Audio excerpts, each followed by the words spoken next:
Welcome back to the party, pal. Your for the neighborhood Master Chaos back with you once again with another HOLLYWEIRD and a very special guest, uh, aka Kung Fu Santa, but most well known as Mr. Ric Meyers, the author of Films of Fury, as well as the the companion film, and many other things. Rick, just give us sort of a brief a rundown of what you have to offer.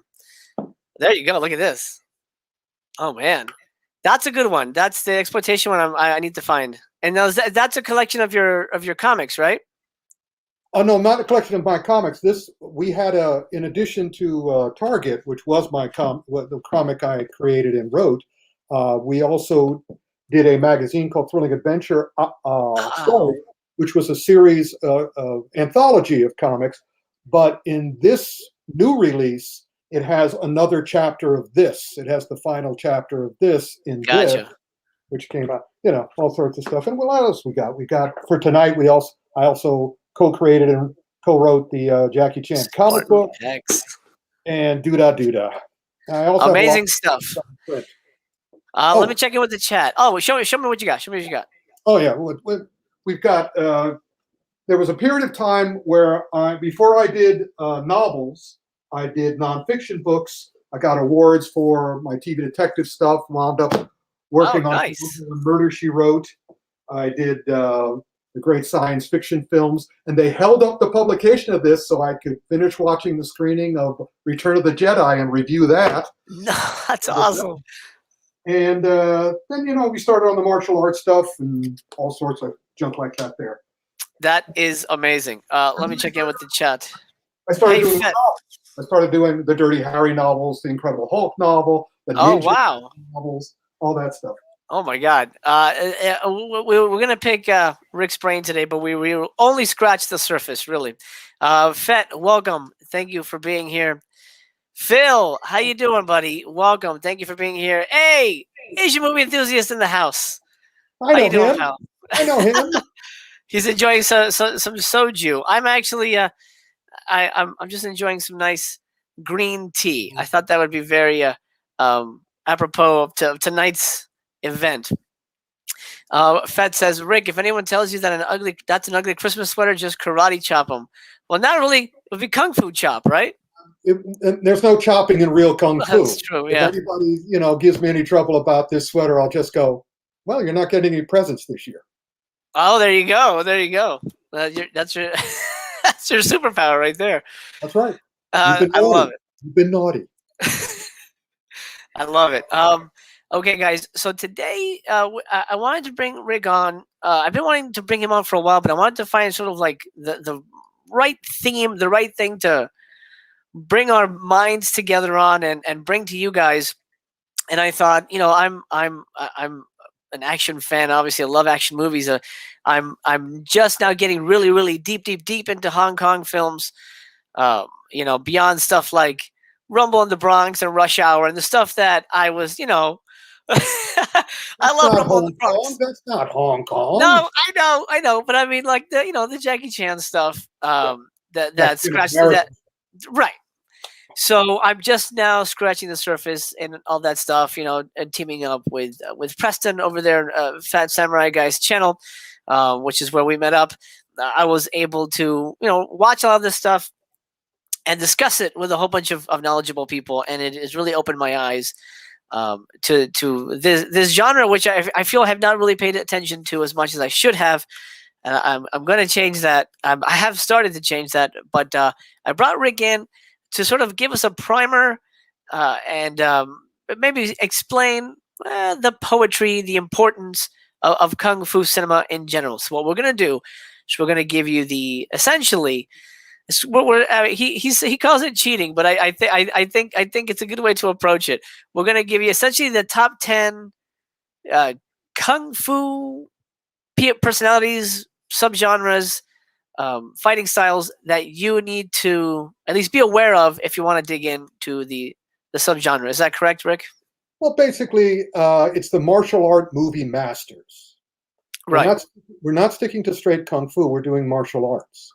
Yes. Martial arts, as I often say, are most people don't think of them as separate for a variety of ego and monetary reasons, but in reality, they are different. Although in the big picture, everything's the same. The human body, the human mind, the world around it. It's just that Kung Fu involves more than fighting and martial applications. Kung Fu is a self-improvement system that Bruce Lee. But anyway, we're dealing with the martial art movie masters. Yes, that's correct, and I think that's an important distinction. That it is martial arts, and I remember now. So I reached out to Rick and I said, "Give me the top 10 martial arts." So it's martial arts. Like I said, we're going to be talking about Kung Fu and Muay Thai and things like that. So we're going to touch on everything that you may have seen, stuff you're probably going to hear about, a lot of new stuff today. So make sure you guys are writing stuff down. Yeah, because it's going to be worth it. Because this is my Kung Fu film book is just Kung Fu films. However, my previous books on the subject, and I believe this one is still fairly readily available. We have chapters on samurai and on American films, which are not Kung Fu. So you can still find that. And in the back of this one, which is readily available, I have a list of the 100 best Kung Fu films of all time, which is actually not a list of the 100 best. It's actually a list of the 99 best. I screwed up on the last one. Oh. And when I sell this book when I sell this book at conventions, I always take it back, I cross out the 100th picture and write in another one. Oh, wow. I made him this is what happens when you're on deadline. So I hear you. I put the wrong movie in. that happens. I feel your pain. Before we jump into the list, let's talk about the people who aren't, who didn't make the list. And I think you know where I'm going with this. I'm afraid of where you're going with this. There's one guy that isn't on here that I'm curious why he isn't on it. And it's not who it's not who you think. It isn't who I think? It isn't who you think, but I will bring that person up in a minute. Who is it that I'm not thinking? Why isn't my boy Donnie Yen on this? Because Donnie, although an extremely talented martial artist, he had his opportunity to become Donnie. Like Chuck Norris, who's also not on the list, he chose not to excel. Donnie has actively chosen to be a exploitation character, a son of Bruce Lee. Oh, interesting. Especially with Ip Man, which is he is not on the list. Ip Man is on the list, but not one of Donnie's movies of Ip Man. Because Donnie, at the opening of the first Ip Man movie, he was given an opportunity to create his own path, and he decided to stay on the Bruce path. Interesting. Yep. Do you have any idea why that would be? It's really interesting. I didn't meet Donnie until I said a lot of nice things about Donnie in Inside Kung Fu. I don't know if your watchers know, but I was entertainment editor and contributing editor at Inside Kung Fu magazine and had a review column at Inside Kung Fu for 30 years. And that got me every place. And so I get a phone call from a Tai Chi teacher, Bao Sim Mak, in Boston saying, we'd love to have you come up here and buy you dinner. And it wasn't until I got there that I found out that she was Donnie Yen's mom. Wow. And so I met Donnie Yen's mom. I met Donnie Yen's dad. I met Donnie Yen's sister. I met everybody before I met Donnie.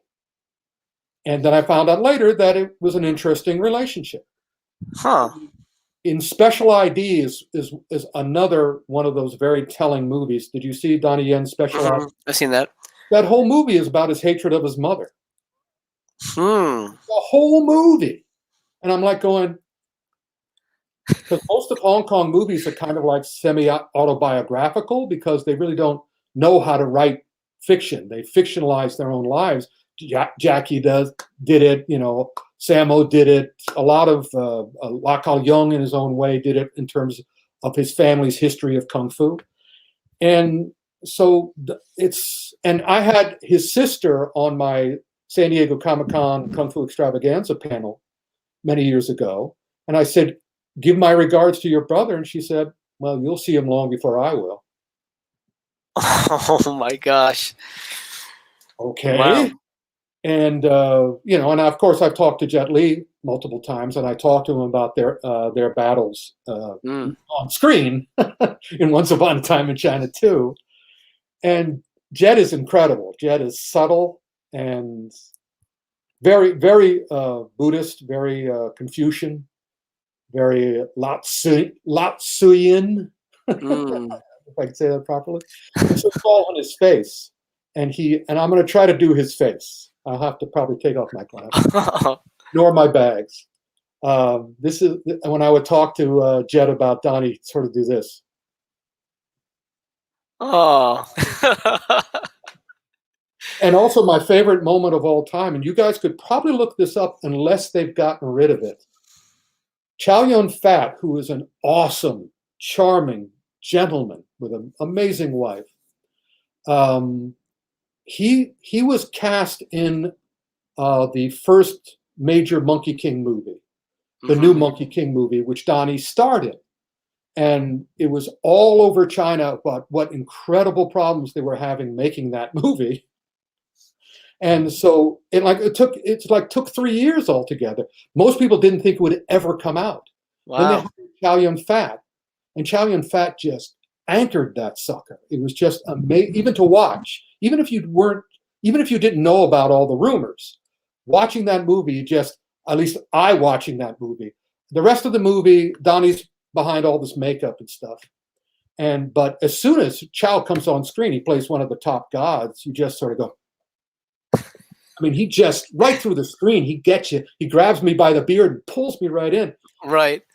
After the movie comes out, big surprise hit. All the press, of course, in China knows about the troubles behind the scenes. And so they have Donnie on stage. They have right next to Chow Yun-fat. And they say, Master Chow, this is before, of course, Chow Yun-fat was canceled by the Chinese government before he came out on the side of the Hong Kong protesters. Right. And they said, Master Chow, do you have anything to say to your co-star Donnie? And again, I don't remember the exact words, and they were being translated, but it was something along the lines of, Donnie should really treat his fellow cast and crew better.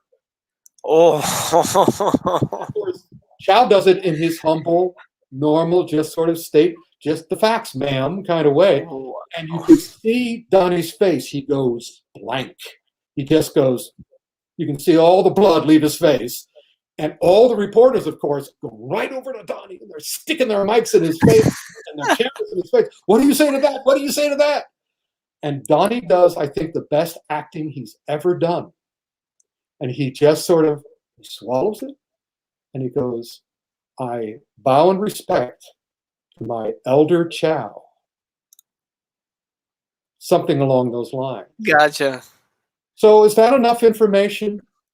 Yeah, I guess I get it now. It's funny. Eric just brought up the point that his mother gets punched in the face in that movie. Yeah, I think she gets murdered too. Oh my god! But I thought you were going to mention somebody else. I thought you were going to mention. You see Michelle Yeoh on the cover of the book. Yes, I am going to bring him up as Eric mentions here. Van Damme is number one. Originally, when I got the cover. When I got this cover from the art department, Jean-Claude Van Damme was in this box, and I said, the book is called Great Martial Art Movies. It's not called good. It's not called okay. It's not called mediocre. It's called great. Okay, so let's dig into this, because I know you have a dislike for Mr. Van Damme. Is it that you've heard things personally, or is it a thing where you just don't think he actually is a martial artist? No, well, it's a combination of things. I have Okay. never met him, but I have many friends who have. Okay. And the things that these trusted friends, I mean, these are top.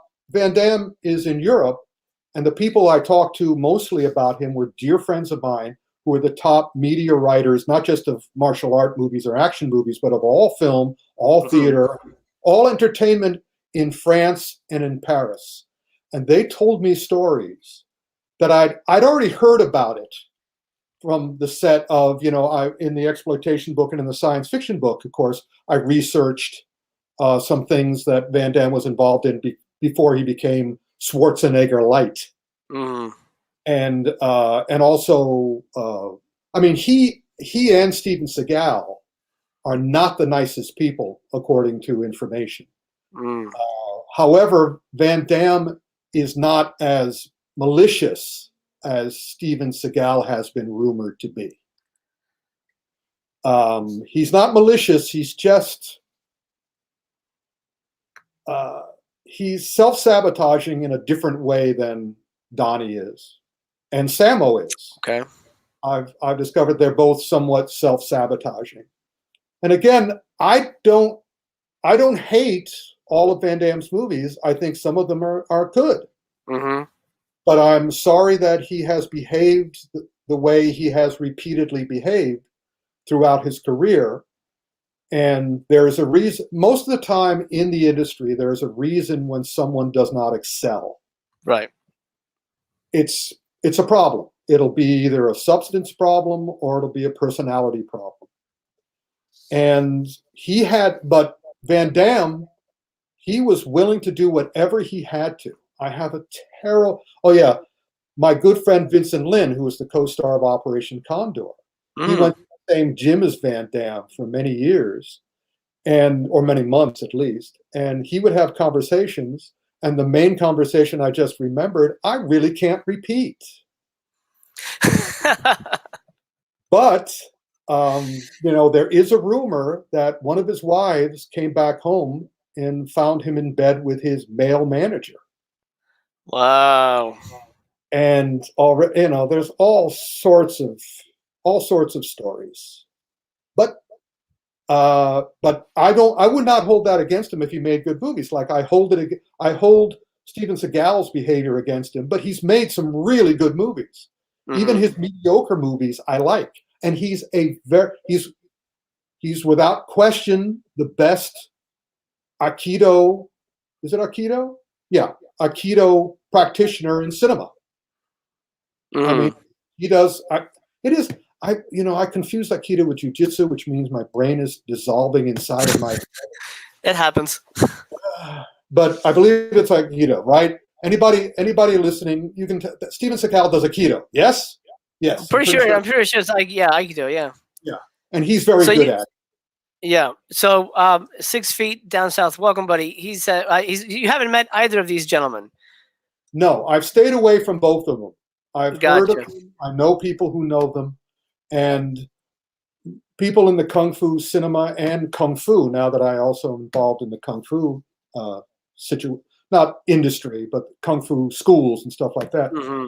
They know me as the Anvil. I could have worn my Kung Fu Anvil shirt. It says the Anvil on one shirt. And because that is, you ask my opinion and I'll tell you, I'm not going to, I decided at the age of 32, I am never going to lie again to protect somebody else, to protect someone else. Mm-hmm. And so if people ask me direct questions, I'll answer them. So I have not met either Seagal or Van Damme. I would love to, actually. And I believe I've interviewed at least one of them through the phone or through email. Oh, okay. During that era.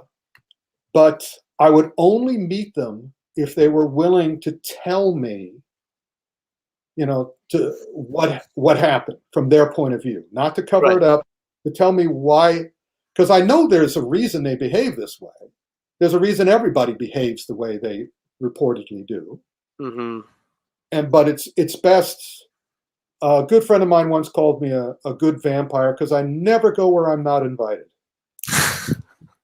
Because you're asking for trouble if you bring me in, because I'm going to start, the moment somebody starts acting interestingly, I start playing mental martial arts.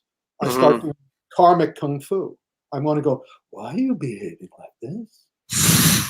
I want to pick their brain and create a character out of them. And I've got to figure out why they're self-sabotaging, why they're hurt. Because again, my kung fu style it started as don't hurt me. And now when I teach it, it's called don't hurt yourself. Mm-hmm. And so now it's fascinating to me. Stop hurting yourself. Stop hurting yourself. Stop hurting yourself. So anyway, but we're all as usual with me. No, that's fine. No, I love taking these little road trips. Another person who's not on the list, we have a question from Fett. Curious as to what your thoughts are about the Sammo Kelly-Hu TV series Martial Law. I've seen a couple episodes, but I was never interested enough to keep watching it. What are your thoughts on this and Sammo? That was such a tragedy. That was an incredible tragedy. But it is Sammo in a nutshell. In other words, he does this television show, and again, I know Sammo. I've met Sammo many times, but I also knew the executive producer of Martial Law. Okay. And he told me these. I mean, I've heard, I've talked to Sammo. I know about some of the stuff he's done in his career to sabotage himself. But man, he was working overtime to sabotage himself in this. He had it made. That show was a success, and he got picked. TV Guide gave him a magazine as best new TV newcomer.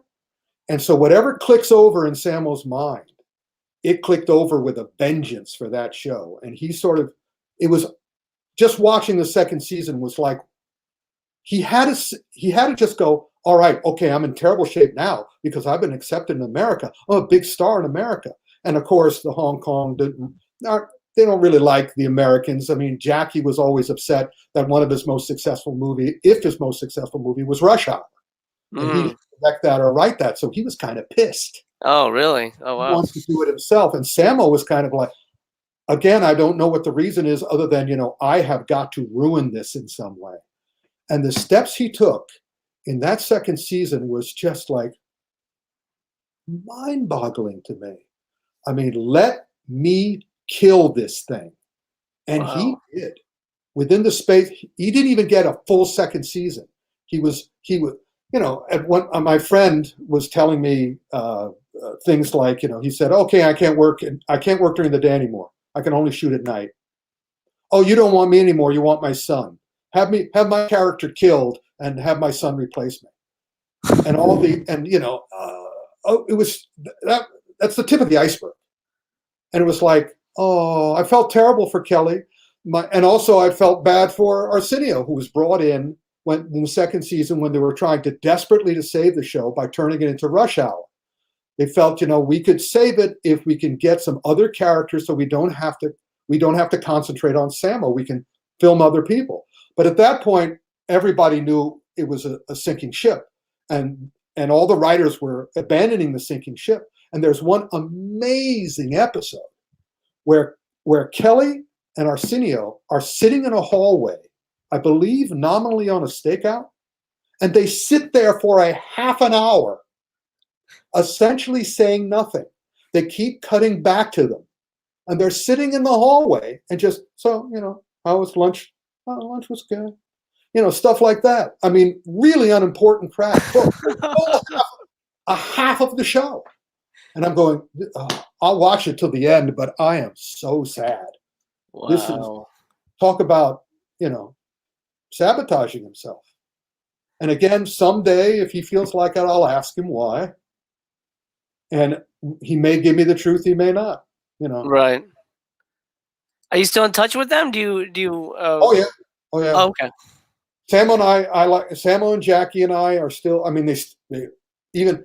I was amazed when I first met Jackie in 1985 or whatever.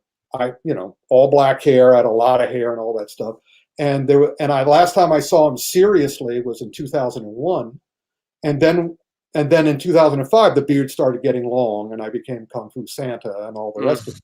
And so I saw him again in 2016. He was getting an award at the New York Asian Film Festival. And I've had some really wonderful moments of ego boosting in my life, and this was one of them, where he's getting the award on stage, and he looks at the audience, and he sees me, and he gives the award back, and he goes out in the audience, and he hugs me. Oh wow! He goes back on stage, and I turn around to go back to my seat, and everybody in the theater is looking. Who are you? Yeah. Why did Jackie come and hug you? And it's the same with Sammo. Sammo and I are always very happy to see each other. That's good. Sammo knows that I know his work, and I'm not going to ask him football questions because he's a baseball player. So I'm not going to ask him football questions like the rest of American press does. And also, he knows now that I also know Kung Fu. Right. You know, when I first met him, I didn't know Kung Fu. Gotcha. I was like a Chinese author who had written a book about baseball movies without knowing the rules of baseball. But now I know Kung Fu.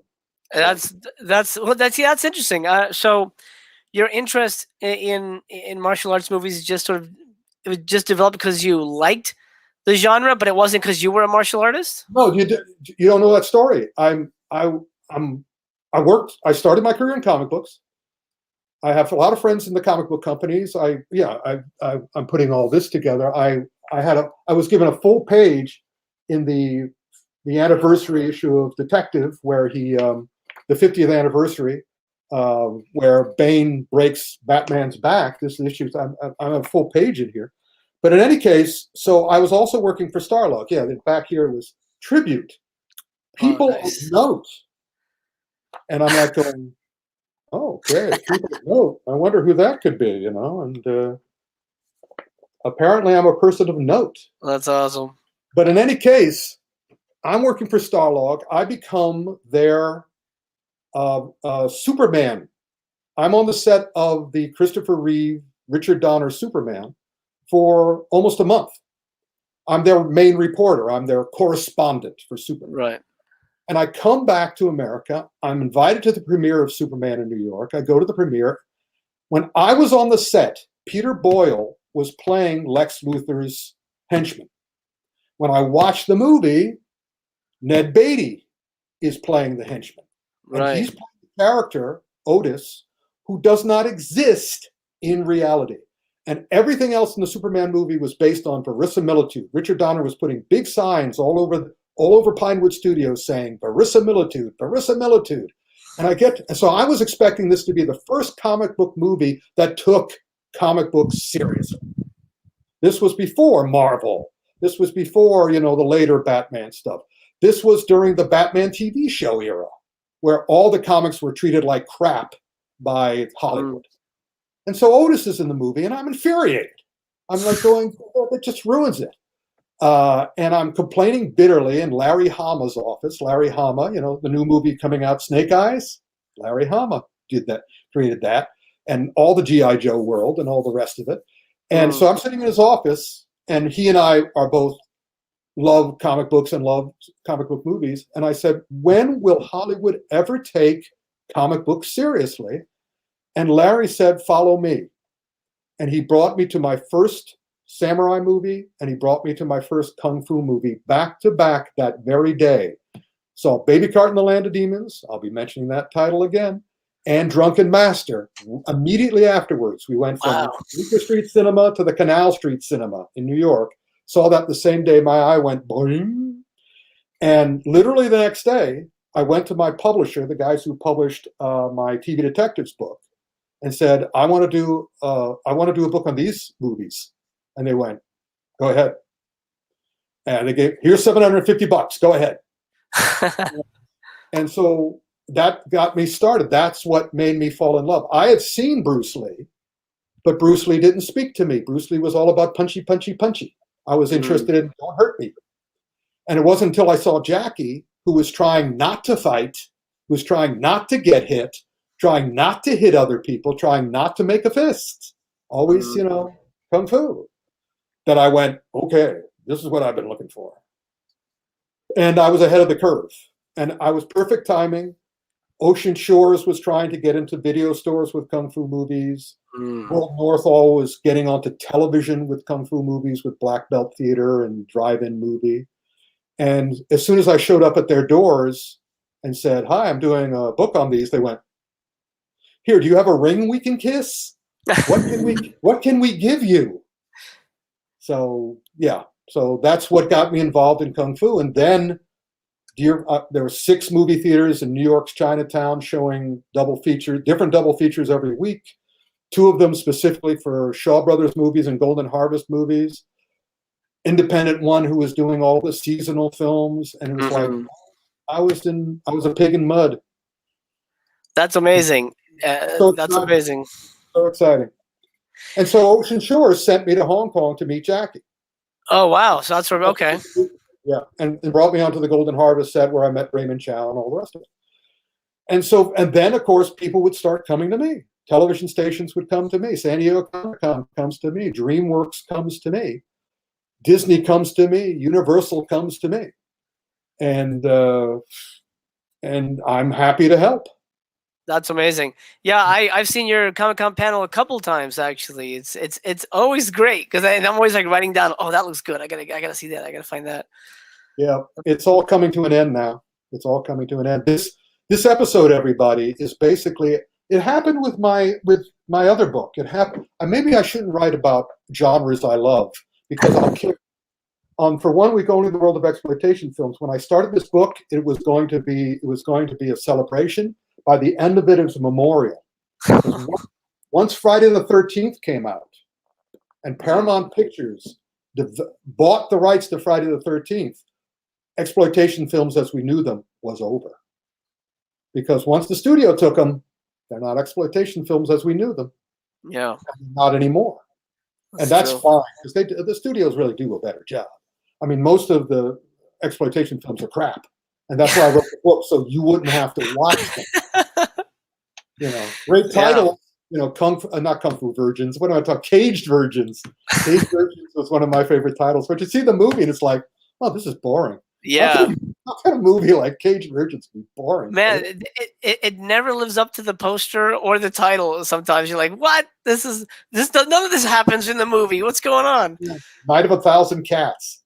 Yeah, that's a good example. There's a couple of moments in that movie that are really awesome. But Kung Fu lives up to the stuff, but Kung Fu's over now. Kung Fu is over. China is smothering it in its bed. Okay, so let's speak on that a little bit because I know things are changing over there. I'm not 100% familiar with the situation, but let's go through the list. Let's do the list, and then we'll get to it. We'll get to that. Yeah, that's true. We'll end there. That's a good way. That's good. Stuff. So let's do number one. Number one. This is a must if you want to understand martial arts movies. Who do you need to watch? Well, the guy who started it all. The guy who's still an icon. This guy who makes more money now than all of us put together, even though he's been dead since 1972. It's 3. Yep. Of course. The great Bruce Lee, the awesome Bruce Lee. If Bruce Lee had not have died, Kung Fu would not have died. It may have died with him. I mean, because he would have been in his he was 32 in 72, so this is 50 years later. So he would have been in his 80s now. And if he hadn't so once he died, then he may have taken it with him because China still doesn't like Kung Fu. But I am certain one of my favorite articles for a special issue of Inside Kung Fu, which was a special issue on Bruce, one of my favorite articles is because I was a science fiction writer and a fantasy writer as well, I extrapolated what Bruce would have done had he lived, what movies what he would have done. And he would have changed everything because he would have done what Jet Li did, except Jet Li is not a filmmaker. He's not. Bruce, in addition to being a great martial artist, was also a great actor, a great filmmaker, and a great writer. He was a great he was great. And if you saw the stuff that he was planning when he was dead, when he died, you would have seen he was already changing the game. Just like he changed it originally. He completely changed Kung Fu movies. And he was going to do what Jackie did, which was Jackie saw what was wrong with Kung Fu movies at the time when he came. And also Jackie was the only one who listened to Bruce's teaching. Bruce always said, Learn everything you can from everyone and everything you can, then make it your own. Mm. But everybody just copies Bruce. Even today, all the stuff, Warrior and all the Bruceploitation films and all the bios, they're only making movies about the Bruce who died in 1973. He's stuck in 1973. I'm saying no matter how good you do, like that ESPN 30 for 30 documentary, Be Water, you're still just dancing on his grave, and that's all you're doing.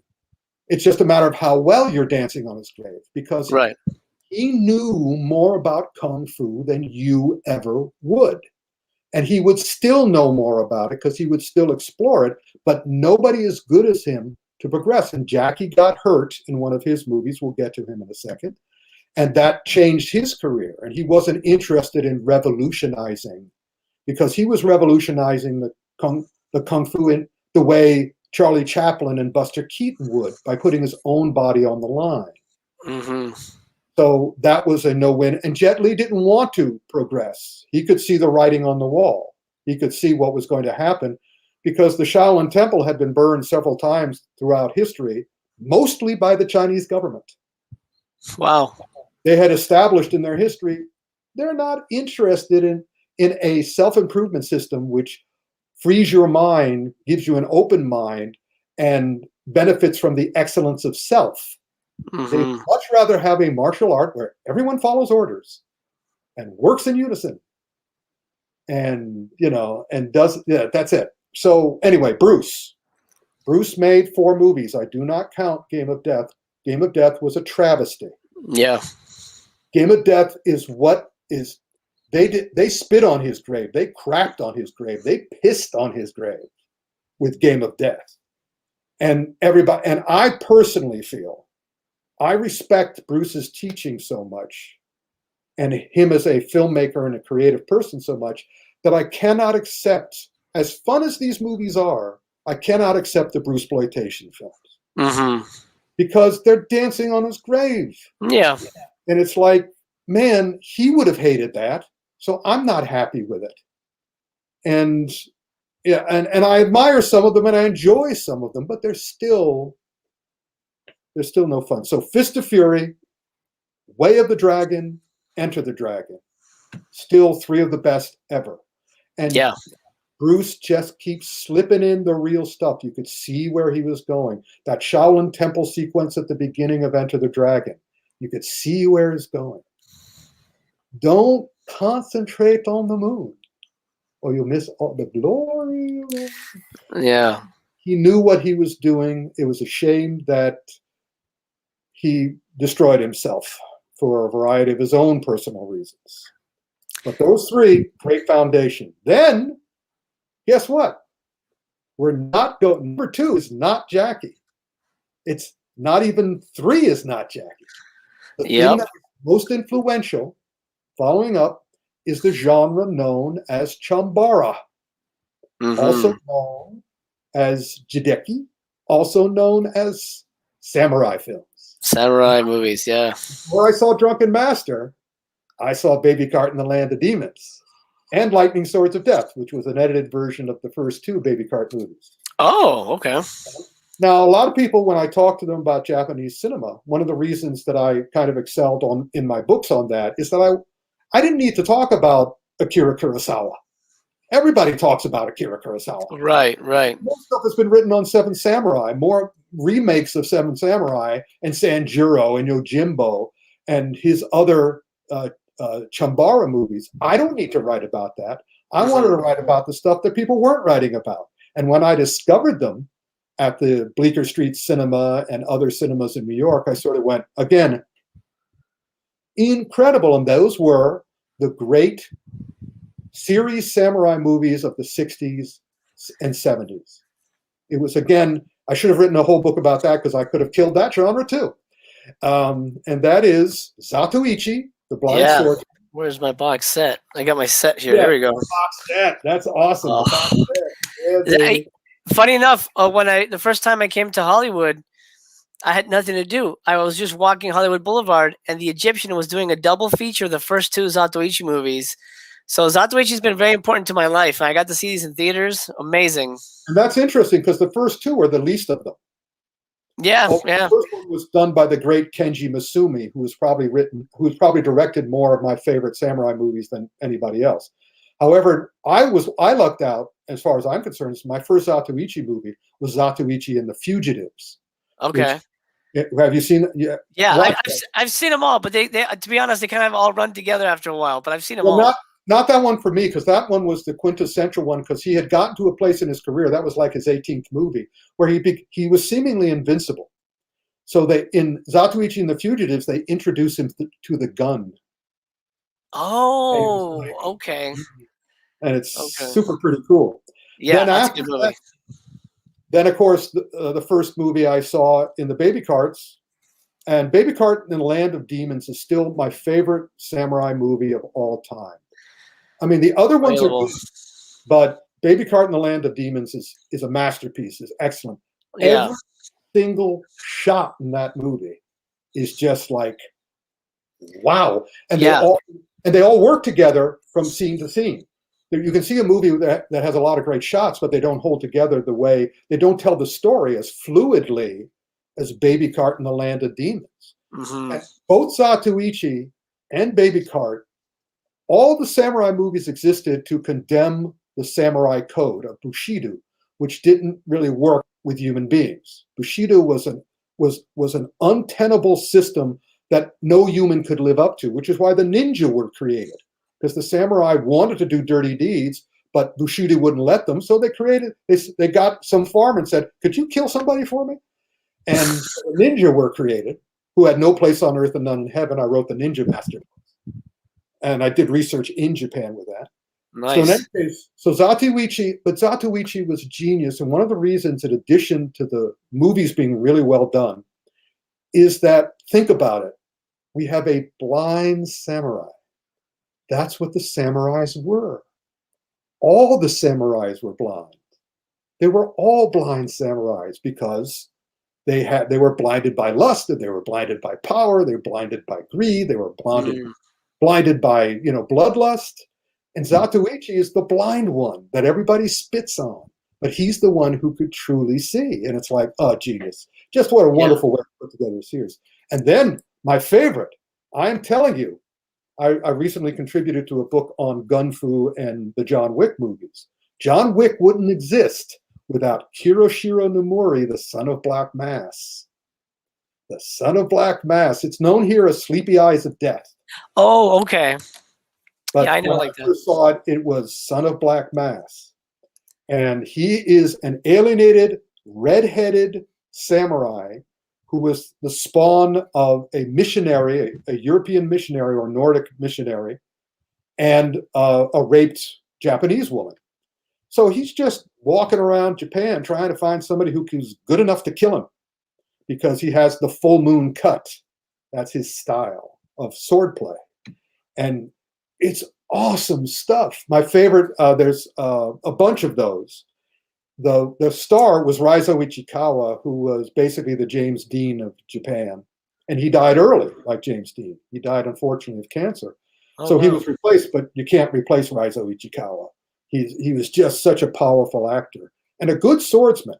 My Japanese friends always made a really good point that a great Chambara movie is no good unless the actor is excellent in terms of the way they hold it. I mean, you look at the Kung Fu television show now, and they're making Kung Fu fists like this. And in the Kung Fu business, this is called a wrist breaker or a finger breaker. You hit somebody like this, so whatever. But in the Chambara ones, especially Son of Black Mass, Zatoichi, Baby Cart, man, those were good swordsmen. Whoa, what power. Good movies. Good movies. Eric brings up a good one. Sword of Doom. That's a really solid ass movie, man. That finale is breathtaking. And you should be. You should be a fan of those two filmmakers because they're great filmmakers. Oh, yeah. And yeah. they also get a lot of articles written about them. And those movies get a lot of articles written about them. And those movies get a lot of respect. I mean, those came out on Criterion Collection before Zatoichi did, before I'm waiting for Criterion to do The Son of Black Mass. And that would be nice. I have a DVD set of that, but I forget who put it out. But Well, I do have it on DVD. It's Anime Yeah, Ego, because I that's what it worked with was. him. And I've done some audio commentaries. And also to keep in mind the great Japanese ninja movies, which are so much better than the crappy ninja movies we did with Canon and all the rest of them. Oh, yeah. I did a commentary for Shinobi no Mono Part 2. Oh, yeah. I like those movies. Yeah, those are real ninja movies. Those are real ninja. That's Yeah. now number three. Three on Number the list. 3. Again, still not Jackie Chan. This is the guy who everyone forgets, and no one should, because he is without question. Had Bruce lived, Bruce would have been the greatest kung fu filmmaker of all time, but he died. So Lau Kar-leung is the greatest kung fu filmmaker of all time. 36 Chamber of Shaolin, Heroes of the East, Executioners from Shaolin, Martial Club, 8 Diagram Pole Fighter, My Young Auntie. Oh, just every, Mad Monkey Kung Fu. Love that one. I mean, all of them except for like 1 or 2. After Fu Sheng died during the making of 8 Diagram Pole Fighter, the heart went out of Lau Kar-leung, and so his subsequent films, Cat versus Rat and some others, are not as strong. And Drunken Master 3 was a huge disappointment. However, Martial Arts of Shaolin with Jet Li was not. And Drunken Master 2, which he also directed with Jackie Chan, was not, although he directed half of it, or 3/5 of it, or whatever. So Lau Kar-leung is staggeringly great. So, and there are 2 reasons I believe that he is not immediately in the same sentence as Bruce Lee. One, he never took an American name. Even his brother and his star, Gordon, took an American name. And so people, Gordon Liu. But they didn't know the director, Lau Kar-leung, or Lau Kar-leung. He never took an American name. He never catered to Guaylo. He never catered to Westerners at all. And he also did pure kung fu. Bruce did martial arts. Lau Kar-leung and Bruce knew each other. They worked together on the Wong Fei-hung films. Back they were just starting. They were both young actors, and Lau Kar-leung and they were work. And Lau Kar-leung said that Bruce was always about the hurt. He was always about the fist. He was always about the hurting of others and the hurting of himself, which explains a little bit of why Bruce died so young, because he also punished himself. Right, self-destructive. Yeah, Lau Kar-leung had pure kung fu, which most to this day Westerners don't understand. They see his movies and they go, "Oh, it's pretty. They're moving very quickly." Even I didn't understand it. When I was the Chinese writer writing about baseball movies and not knowing the rules of baseball.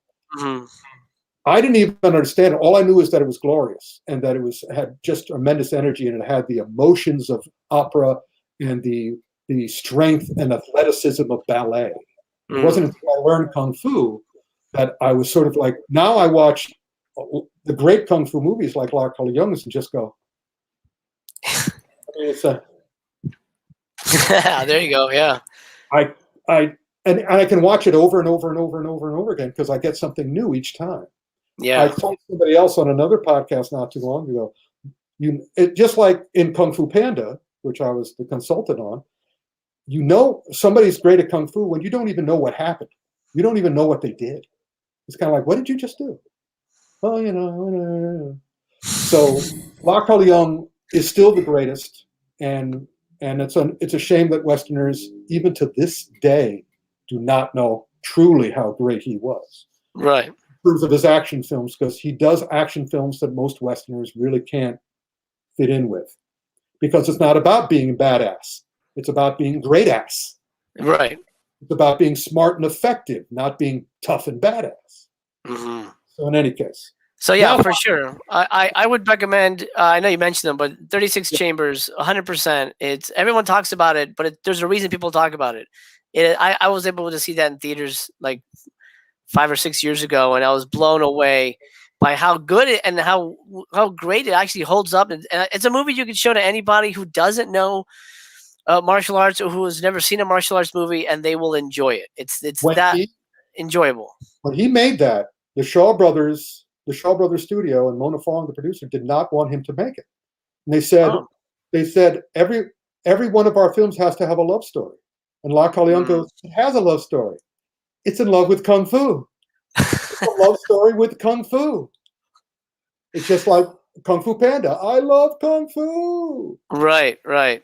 So Also, Mad Monkey Kung Fu is fantastic. That's such a good movie. Executioners from Shaolin, 36 Chamber of Shaolin, Shaolin Mantis, Heroes of the East, Dirty Ho, with a terrible title but a wonderful movie. I haven't seen that one. Oh, Dirty Ho is amazing. Dirty Ho. Dirty Ho is amazing. I'm taking notes too. Oh my gosh, it's one of the great hidden Kung Fu movies of all time. There are three major fight scenes where nobody else in the scene knows that a fight is going on because it's just a genius movie. And it's all about the class system. Oh, Ho is the name of the character. The character is named, his Chinese name is Ho, not that he's a whore. So sure. And then we have, Return to the 36th Chamber, which is also awesome. Clan of the White Lotus, which was done by his family, which is awesome. My Young Auntie, Martial Club, his Wong Fei Hong movie. Legendary Weapons of China, his ultimate Kung Fu film. At the end, all 18 legendary weapons, he fights his literal and figurative and screen brother. Wow. Amazing. Anything else? I think Disciples of the 36th Chamber, his Fong Sayuk movie. And again, 8 Diagram Pole Fighter was kind of like the end of his tenure until Martial Arts of Shaolin with Jet Li. Every single one of them is a masterpiece.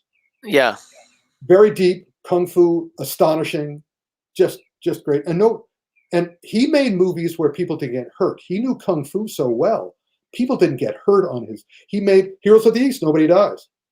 Everybody, and again, the highest form of Kung Fu is to make your enemy your friend. Heroes of the East is that movie, the highest form of Kung Fu. He's fighting 8 Japanese who want to kill him, and at the end, they're all friends. Nobody dies. And it's like, you're the man. I would kiss his ring. And one of the greatest tragedies of my life is we were all set to go to Hong Kong and interview everybody for my movie, Films of Fury, the Kung Fu movie. And then the producer decides that he wants to do it in animation, even though it's going to be more expensive than sending me and the 2 directors to Hong Kong. It's like, and of course, now Lau Kar-leung is gone. Now he's not passed. So I'll never get that interview with him. What about Cheng Che? Cheng Che did more wuxia than Kung Fu. He did the acrobatic. He did Peking opera. I mean, his guys, the Venoms, were Taiwanese opera performers. Oh, and was Baroque. They did a lot of acrobatics, but and it is Kung Fu, sure, but it's far more. It's more opera and ballet Kung Fu and acrobatic Kung Fu than the kind of Kung Fu that Lau Kar-leung does. You can still enjoy it immensely, and you can choose your favorite Venom picture. But for the most part, he doesn't compare to Lau Kar-leung. And there are other people on this list I had to include. Absolutely, Joel. Real quick, we discussed Steven Seagal at the top of the show. You can rewind. He made some great films, but his and Chuck Jones, his and Chuck Norris's best friend was a guy named Andrew Davies. Andrew Davis directed Under Siege and Code of Silence. And if they had stuck with Andrew Davies, their level would be huge. But Steven Seagal is self-sabotaging. He's really, the rumors of what he did to his female co-stars was sad and unfortunate. And although he's a great Aikido player and I like most of his movies, I even like his direct-to-DVD movies because they all follow a very pattern. But if you like Steven Seagal, when you watch his DVDs, he gives you what you like.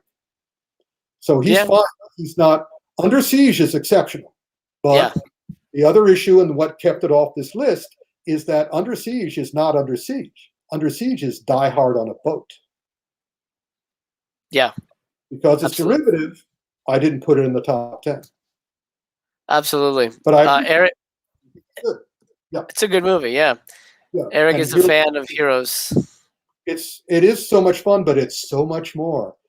We're talking now that I'm going to do a weekly class, a kung fu class for all of you. So by the end of it, you can watch the movies again with brand new eyes. Oh, amazing. All right.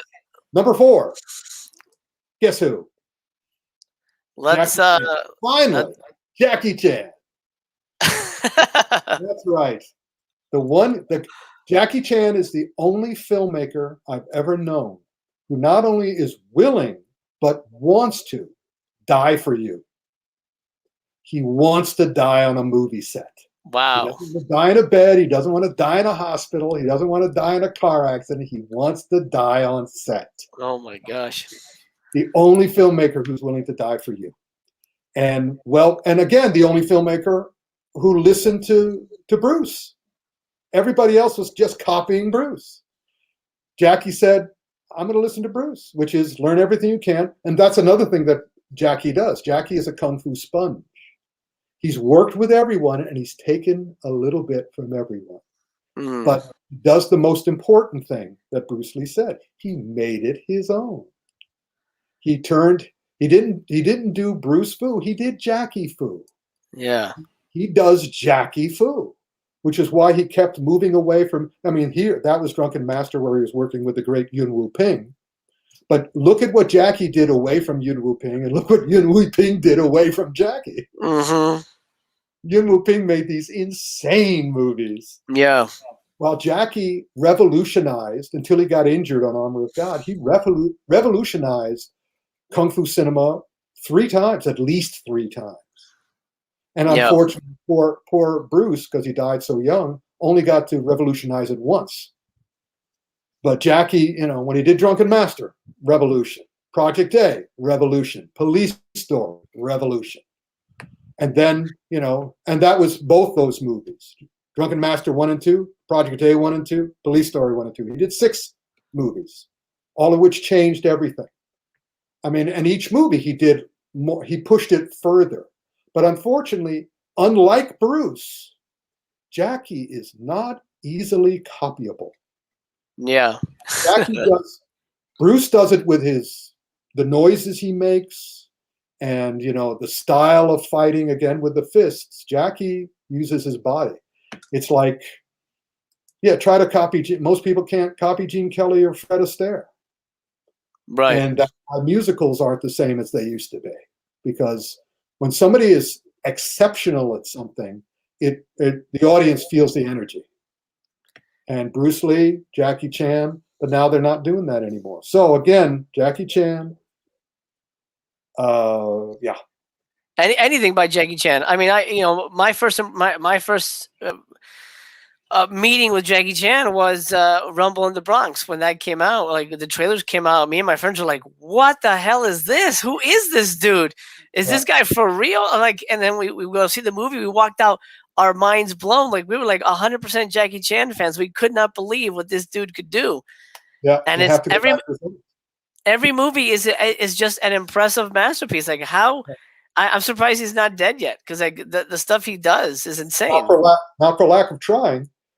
However, another thing I did for this list, which I neglected to do, and maybe we can publish it or something, is I chose my top 3 of each of the guys. Bruce's Fist Fury, Way of the Dragon, Enter the Dragon. Chambara's Baby Cart in the Land of Demons, Zatoichi and the Fugitives, Son of Black Mask, The Human Tarantula. That's my favorite in that series, The Human Tarantula.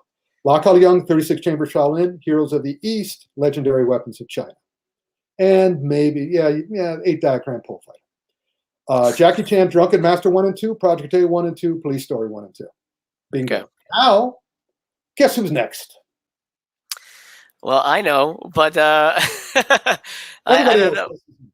Let's see. Jet Li, of course. But Jet Li is more than Jet Li. Jet Li made the first worldwide, international audience Chinese kung fu movie. Up until the Shaolin Temple in 1981, the Chinese only did propaganda films. Wow. And even their own people didn't like them very much. They were very staid. They were beautifully filmed. I watched a couple of them. They're usually about an hour long, they're kind of turgid, but you could already see the cinematographers and the beauty of China. It was really great. But the Shaolin Temple was the first one for international audiences. I think an 18-year-old Jet Li was in it. And again, the energy is just exploding off of him. And then he gets caught in the fame game, and he gets lost for a little while. And thankfully, he gets returned to the right path when Choi Hart casts him in the part that he was born to play, which was Wong Fei-hung. Yep. In Once Upon a Time in China. And it's the that got him on the Eureka. And then, he worked with Lau Kar-leung in the third Shaolin Temple movie. There was Shaolin Temple 2, Kids from Shaolin, which is a wacky movie. But Martial Arts of Shaolin was the titanic combination of Lau Kar-leung and Jet Li. And Lau Kar-leung had been waiting all his career to do a movie with real Kung Fu people. Because what he would do was that he would teach actors how to do really good Kung Fu. They all became his students. But then on Martial Arts of Shaolin, they were all, he had to teach a bunch of Kung Fu people how to act. And he didn't have as much time, so they don't act really well. But the Kung Fu in that movie, again, is for true Kung Fu people, because, again, you watch it like... Right. But people who don't understand Kung Fu are watching going, what is going on? What the hell is going on here? Because they're moving really fast and doing everything so quickly and with so much chi and energy and just awesomeness that it's like... So Jet Li, Martial Arts of Shaolin, Once Upon a Time in China 2, and it's one of the great Kung Fu art films. It's probably the greatest Kung Fu art film. Because most people who make Kung Fu movies are craftsmen. They're not artists. And while Crouching Tiger, Hidden Dragon was done by an artist, it's a wuxia film. It's not a Kung Fu film. Wuxia is the flying swordsman. Right. And so it's not anchored. I like it to be balanced, the yin-yang side, and I also like gravity-based. Yeah. That's what I was talking about in my lecture to Disney about Kung Fu and the Art of Screen Action. Gravity-based, something that humans can recognize. Human audiences they laugh at comedy that they recognize the behavior. They cry at tragedy, they recognize human behavior. And they cheer at action because they recognize the behavior. So Hero, even though there is wuxia in Hero is a great work of cinematic art that the Weinsteins try to destroy in America. That's a great example. There's a website called the Daily Grindhouse, and I believe they still have my editorial, which is called A History of Disrespect, Weinstein's and Hong Kong Cinema. And they tried to destroy Stephen Chow in America. They tried to destroy Hero in America. Hero is an awesome work about the nature of Kung Fu. They can get away with the wuxia on that, because you'll notice every fight is based on a different aspect of life. There's one based on nature. There's one based on music. There's one based on water. It's just awesome. It's a beautiful, beautiful film. There we go. That's Tai Chi Master. Not his best film, but still not bad. In any case, after Jet Li, we need another secret. Let me backtrack real quick. Somebody brought up a good question. Video Store Review, welcome, buddy. He says, how do we know that Bruce Lee didn't want to die on film too? I don't think he wanted to. He thought he was going to beat his self-destruction, and he didn't even see it as self-destruction. He was apparently attempting to become the Chinese Superman, but he had an avatar problem, which is not the movie Avatar, but the actual little problem. Once he became famous, he lost his center. He lost his sense of self, and he just went crazy with desire. Right. More women, more stuff, more greatness. And his body started to rebel against him. And he didn't die on film. He died in an actress's bed. Hmm. So he was trying to he was unknowingly committing suicide outside of the cinema. If he had done it, if he had died during the filming of Game of Death, that would have been different, but he didn't. Right. He basically unknowingly beat himself to death because just like most people who do kung fu, they don't know its power until it's too late. I always Right. tell when I was an adjunct professor at the University of Bridgeport Martial Arts Studies degree program, and I said, you only need to know 5% of kung fu to teach it for the rest of your life. And Wow. once you learn more, it starts getting a little scary because you can't believe what you can do. Again, what just happened? That's amazing. And what exactly happened to Jackie when he got hurt? Because I don't know that whole. It was an Armor of God, right? He got hurt. Yeah, he was Armor of God was being directed by Eric Tsang, who was in the Lucky Stars films as well. He played the Lou Costello type character, Okay. and he. Well, you can watch if you get the box set from Criterion of Police Story. I think 1, 2, and 3. The box set of Police Story. It's just the first two. Okay, but they also have the documentary that I made with Jonathan Ross on that, which was Oh. for Incredibly Strange Film Show, and they show what happens to him. Oh. Okay. And you know what he does is he was supposed to grab onto a tree, and the tree was supposed to bend to bring him to the ground at the beginning of Army of what blanking on the word Armor of God. Armor. But he wanted to do it again, and when he grabbed the tree, the branch broke, and he fell on a bunch of rocks. And Jackie tells us in that documentary that the cameraman was under it filming him, and he could have helped him. He could have stopped his fall. Instead, he took the camera and he ran away. So now Jackie has a hole in his head and a piece of plastic over it. And he takes Jonathan Ross's hand and puts it on the hole and hums. And Jonathan goes, "It's vibrating." And he goes, "Yeah." He has a little hole in his head with a piece of plastic over it. So that's how he got hurt, and he was never the same. He didn't do the big jumps anymore. In Rumble in the Bronx, he doesn't do that jump. The director of the movie does that jump. Wow, really? Okay. Yeah, Stanley Tong, who is an ex-stuntman. Yeah. Wow. Jackie's good friend and Jackie's double. He does that jump. Jackie didn't want to do the jumping anymore. Wow. After that, and also he didn't want to defeat anybody on screen. He wanted to dump them off screen. So it changed the way he approached it.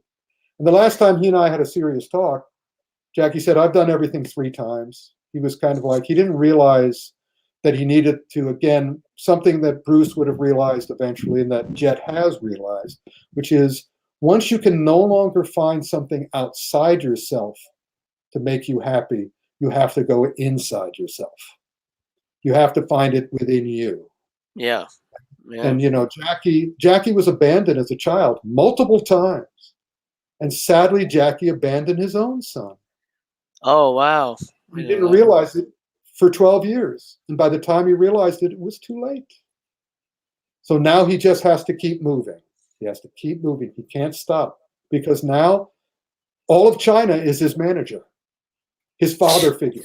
Jackie's always wanted a father figure. All of China is his father figure now. The entire government is his father figure. So he has to keep going. Funny enough, Golden Child asks, "Tell me Stephen Chow is on the list." Well, guess what? He's next. And again, Stephen Chow is a secret kung fu master because he respects. We have the old line in ninja. How do you know a ninja's not a ninja? When they say they're a ninja, then you know they're not. Right. It's the same thing. How do you know a kung fu master is not a kung fu master? When they say they are a kung fu master. That's antithetical to kung fu. So Stephen Chow loves Bruce Lee, but unlike Don, he doesn't want to copy him. He wants to pay homage to him, and he wants to pay homage to Bruce as Bruce was, not as he's stuck in the 70s. Stephen Chow understood that Bruce would have grown.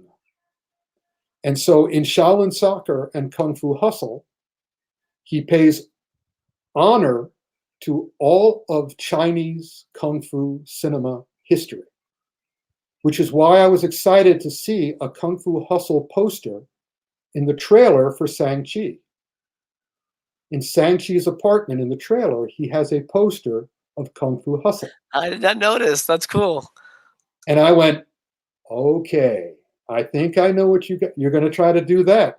You're not going to try to beat China at Kung Fu. You're going to pay honor to the entire history of Kung Fu cinema, the way Steven did in Kung Fu Hustle. He started it with one style, he developed to another style, he developed to another style, and he ended with the final style, the elevated, enlightened style. He reached enlightenment. I had this conversation, and we'll get to this. Oh, I'll wait till we get to this. We've got 2 more to go before. Remind me to talk about the way you know a character has reached their next stage of enlightenment. Okay. In Shaolin Soccer, it was all about balance and Tai Chi. And of course, he creates at the end of Shaolin Soccer the Kung Fu world, an idealized Kung Fu world. Yeah. Everybody in that world knows Kung Fu. And they're using it to, to cut plants and to get on a bus. That's Kung Fu. Park. Yeah, I love that. Yeah. And you're right. Beijing with Love, from Beijing Love is his James Bond homage. It's one but he's done a lot of really amazing movies, Stephen Chow. See, I mean, it's hard to go wrong with his, even though least of his is better than you think, because Frank Zheng, the master of remastered from Tai Seng marketing, knows Chinese. So he knows, I mean, we only get to really see the subtitles or the dubbing and the action and the physical comedy. We don't know what they're actually saying. Yeah. And his style of comedy, Muy Thai or Muy Thai, I'm not pronouncing it. That was hilarious. Jackie wanted to be known as Big Brother. And the term for Big Brother is, I think, Dai Go or Dai Gao. And at one point, to show Jackie respect, I said Dai Gao. Unfortunately, if it's Dai Go, the other thing means big dick. And so I accidentally said to Jackie, big dick. And everybody starts laughing. And I go, oh my God, did I do that? And Jackie goes, no, that's okay. That's okay. I like that too. That's fine. You can call me that. So in any case, Muy Thai or Muy Thai Lao is the style of Stephen Chow's comedy, which is verbal. It's all pun-based. And it's all verbal comedy. And we Westerners, we Guaylo, will never understand that unless we learn Chinese. Right. But that's like Kung Fu again. You can, if you learn Chinese, you can go back and watch Stephen Chow's movie, and it's a completely new movie. It's doubly as hilarious. So, yay, Stephen. That's cool. That's cool. Now, I could not do this list of great martial art movies, great martial art action films, with just Japanese and Chinese stuff. Right. Other countries have moved into the area. However, I couldn't come up with 3 titles for our next category, which is Muay Thai. Muay Thai, yeah, there it is. Ong Bak, Thai warrior, Tony Jaa. Yeah. That's pretty much it. That's pretty much it. The other ones he's amazing. He was amazing in that. I talked to him several times. He was so unhappy.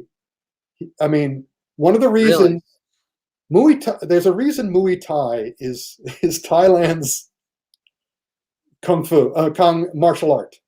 See how brutal it is? Yeah. Yeah, each country develops the martial art that it wants. And if you'll notice, almost all the Thai movies end tragically. Yeah.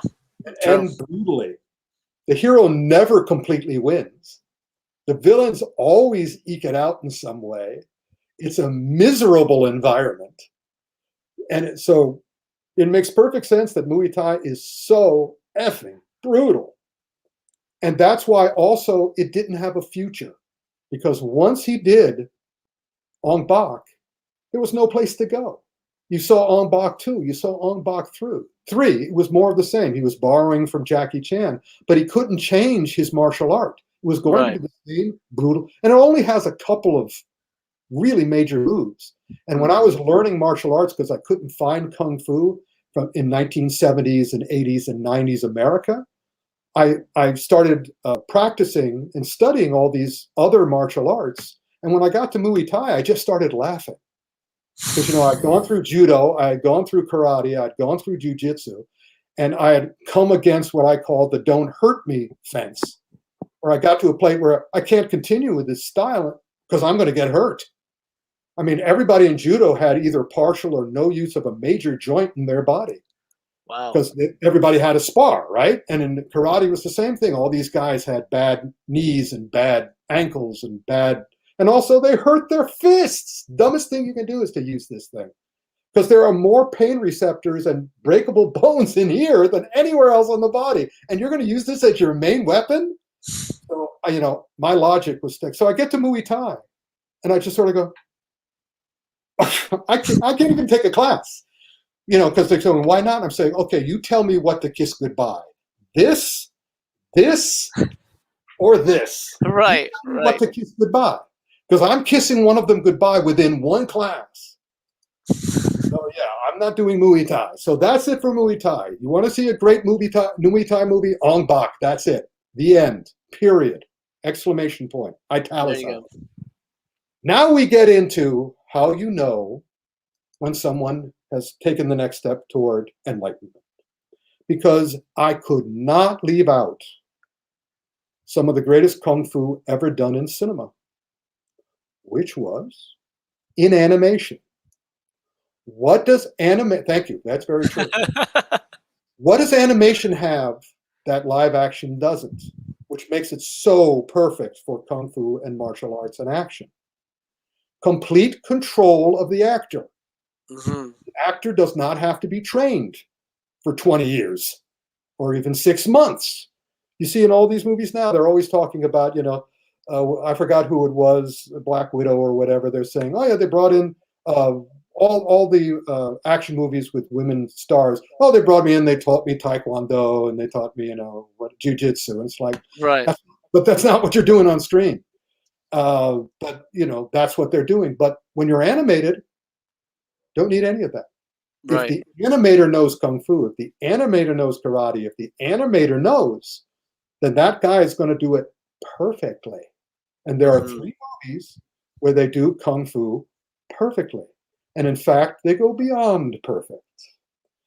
And one of them is Nezha, Nezha, which I pronounce as Nezha, which is on Netflix, I believe still. Not the other one, not New Gods, Nezha Reborn.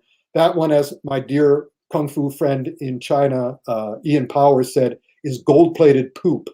Oh, wow. Yeah, gold-plated poop is New Gods, Nezha Reborn, because Nezha was such a huge hit, the most successful financially successful animated movie in Chinese history. Wow. Nezha. So everybody's copying it now because there's been a lot of Nezha movies. One of the first Shaw Brothers movies I saw was Nezha the Great, starring Fu Sheng as the same character. But Nezha on Netflix, start that. But then I'm gonna watch that. I'm happy to say that I was involved. Kung Fu Panda 1 and Kung Fu Panda 3 are 2 of the best Kung Fu movies ever made. Interestingly enough, Kung Fu Panda 2 isn't. Kung Fu Panda has no Kung Fu in it. Kung Fu Panda might as well be called martial arts marsupial. No Kung Fu. And so I was talking to the director of Kung Fu Panda 1, and I was saying, why is that? Because he didn't direct Kung Fu Panda 2. And ultimately, it turns out that the director of Kung Fu Panda 2 did not like the Kung Fu in Kung Fu Panda 1 and wanted to make it into martial arts without knowing what she was doing. Again, she figured that martial arts was Kung Fu because that's what Bruce Lee taught no one, but everybody learned it anyway, even after he died. And so 3, thankfully, they got another director in. They brought in, all the other Kung Fu people, and 3 raises the elevation. So the huge difference between Kung Fu Panda 1 and Kung Fu Panda 2 is at the end, in both movies, he says skadoosh. But in the second movie, he says skadoosh for entirely the wrong reason. Because in the first one, he says the magical Kung Fu thing. That last sequence is something that veteran pure Kung Fu students completely recognize. If someone wants to hurt themselves by trying to hurt you as a Kung Fu student, you'll help. And you'll help them by taking their aggressive energy and returning it to them without using any energy of your own, just to let them know how it feels for them to hurt themselves, because that's what you're doing. And at the end of Kung Fu Panda, that's what he does to Tai Lung, sends him across the room. And then he does the other thing that I've done and other Kung Fu students do, because right after he does that, if you remember in the movie, Po does this. He doesn't know what he did. What the hell? And that happened to me once, actually twice. And it was like, holy crap. Wow. And then he makes the step into red belt. There are no belts in Kung Fu, but red belt means when you improve upon your teaching. Tai Lung comes back, attacks him. Po grabs him in the Wu Chi finger hold. And Tai Lung goes, did Shifu teach you that? And then this is the big Kung Fu moment that most people don't understand who don't understand Kung Fu. Po says, no, I figured it out. Skadoosh.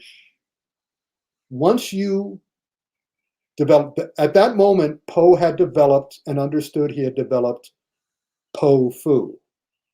Not Bruce Fu, not Jackie Fu, not Jet Fu, Po Fu. He made it his own. And he figured it out from what he was taught. And in the second one, what happens is that there's a peacock who supposedly killed his family, except that he didn't, and has a cannon. Shifu says at the beginning of the film, he has a weapon that can destroy Kung Fu. And then they introduce the weapon, and it's a cannon? Yeah. Let me show you the Kung Fu defense against the cannon. Are you ready? That's it. Just get out of the way. One of the first things I do in my teaching is that if somebody goes to punch you here, don't be there. That's how you do it. You avoid it. And so he's got a cannon, and it's a cannon. It's not even a gun. It's not even a bullet. It's a cannonball. And you can see it coming from literally a mile away. And just go, that's all you have to do. And at the end of the movie, so again, he says skadoosh in number 2 because he catches a cannonball. And it's like, that's nonsense. Why would any Kung Fu guy want to catch a cannonball? It is such a waste of energy, time, and muscles. That would hurt you. Again, the idea of Kung Fu is to avoid that problem. So I would have used, and it doesn't matter if you're fat or thin as a Kung Fu person, I would have had a scene where he's just dodging every cannonball that comes with him. And at one point, he sort of like lets the cannonball come onto his fat and then does a hula hoop with it and throws it away. But then at the end of the movie, the cannonball hits the climax. It hits a tower, a smokestack, and the smokestack breaks and falls down upon the villain. And Po is right there. And I said, that's not Kung Fu. If it were Kung Fu, Po would have reached out, taken a feather from the peacock, and pulled him out of the way. And then it would have crashed on the ground. And this peacock who just hates him, and of course in Kung Fu, that means if someone says he hates you, that really means they hate themselves, and they're projecting it onto you. And so Po would have known as a Kung Fu person that what was happening. And when the peacock says to him, why did you do that for me? Po could have said, I didn't do it for you. I did it for me. Skadoosh. He was on the next step to enlightenment. He brings the guy, again, highest form of Kung Fu is to make your enemy your friend, like in Heroes of the East. To make your enemy your friend, except the director didn't understand Kung Fu. So she lets the peacock get killed. She has Po catch cannonballs. Just nonsense. But in any case, beautifully made though. Beautiful to look at. And fun. There's some fun parts of it. 3, however, is all about internal healing Kung Fu, which most people who are into martial arts going, I don't care about the healing part. I want to know how to break people's arms. I want to be badass. Right. But healing is a very important part of Kung Fu. So, and also it's all about becoming Yu Fu. Everybody at the end of the movie, all the animals that Po is teaching at the end of Kung Fu Panda 3 learn their style. We loved it because there's one guy who just hugs people. That's his style. He learns how to harness his inner energy and share his energy by hugging people. And one of my favorite teachers, the world heavyweight Tai Chi champion, was a big hugger. All my Kung Fu friends are amazing huggers because they're just channeling all this healing energy. I was at this big event in Atlantic City, which is a martial art event, which was awesome. Like more than 6,000 martial artists from it's just great. Sifu Goldberg does it every year. And they have this big dinner, and Sifu Goldberg always invites me in and lets me go eat for free. So, whenever you give me stuff for free, my eyes get bigger than my head because, my mother eliminated my birthday and Christmas when I was 12 years old. So whenever anybody gives me something free, I'm like, oh, yeah, please. So I'm eating like a pig dog at this thing. And and they have 2 tables full of different desserts. And I'm just wom, wom, wom, wom, wom, wom, wom. And my body's going, you have got to be kidding me, Rick. And I literally start getting dizzy. I've had so much sugar. And my buddy, Eric Lee, who's been in the history of Kung Fu, he's also at the dinner. Look him up. He's a hoot. I've got to have him on my podcast. I keep on saying, I got to get on the podcast. And he goes, anytime. So he sees me and he feels that I'm just falling apart, that I've just filled myself with sugar. So he comes up. I'll never forget. This was so awesome. This is one of those moments. He starts dousing me with healing energy. He literally takes healing energy. And by the way, energy is all around us, as I keep saying people in my classes. You're drinking your green tea. How are you doing that? You're not plugged into the wall. How are you able to move? Where do you get your energy from? Well, I got news for you. It's inside of you. It's outside of you. It's everywhere. And if you know how to harness it, you notice how active I am? Not even center your chi, channel your chi, unpollute your chi, move your chi to all parts of the body and your mind. I don't need caffeine. What a waste of time. All I have to do is harness my internal and external energy, and you can see how energized I am. So in any case, so Eric comes up and he's just dousing me with healing energy. And the greatest thing about it was when he starts smiling, because he's just doing it. He doesn't know whether I understand what he's doing. He doesn't know if I feel what he's doing. But I got news for you. It felt like he was dousing me with cold, refreshing, cleansing water. Wow. And I was like, and he started to smile because he realized, oh my God, he feels it. And I was feeling it. It was like, thank you so much. That was awesome. That's what Kung Fu Panda 3 is about. That's amazing. Again, a lot of people see Kung Fu Panda 1 and they see Kung Fu Panda 3 and they go, it's just a cartoon. It's a fantasy. And I'm going, no, it's actually more accurate than pretty much any Kung Fu movie made before it. Because that's amazing. They're able to do that. Question real quick from Video Store Review. If you could set Kung Fu movie in any American city, which one would you choose and why? Interesting. Well, it's a great question that I'm going to now mutate. Because again, speaking from a Kung Fu standpoint, the trick is that whatever city you go to, that city has to reflect the Kung Fu / martial arts you're using. In other words, I could do a series of movies set in different cities, and the martial arts / Kung Fu would be different in each movie because I would try to capture the spirit of that movie. And I know, having been to, when I was working for CBS in the 80s, promoting the reboot of The Twilight Zone, they sent me to a different convention every week so I could promote.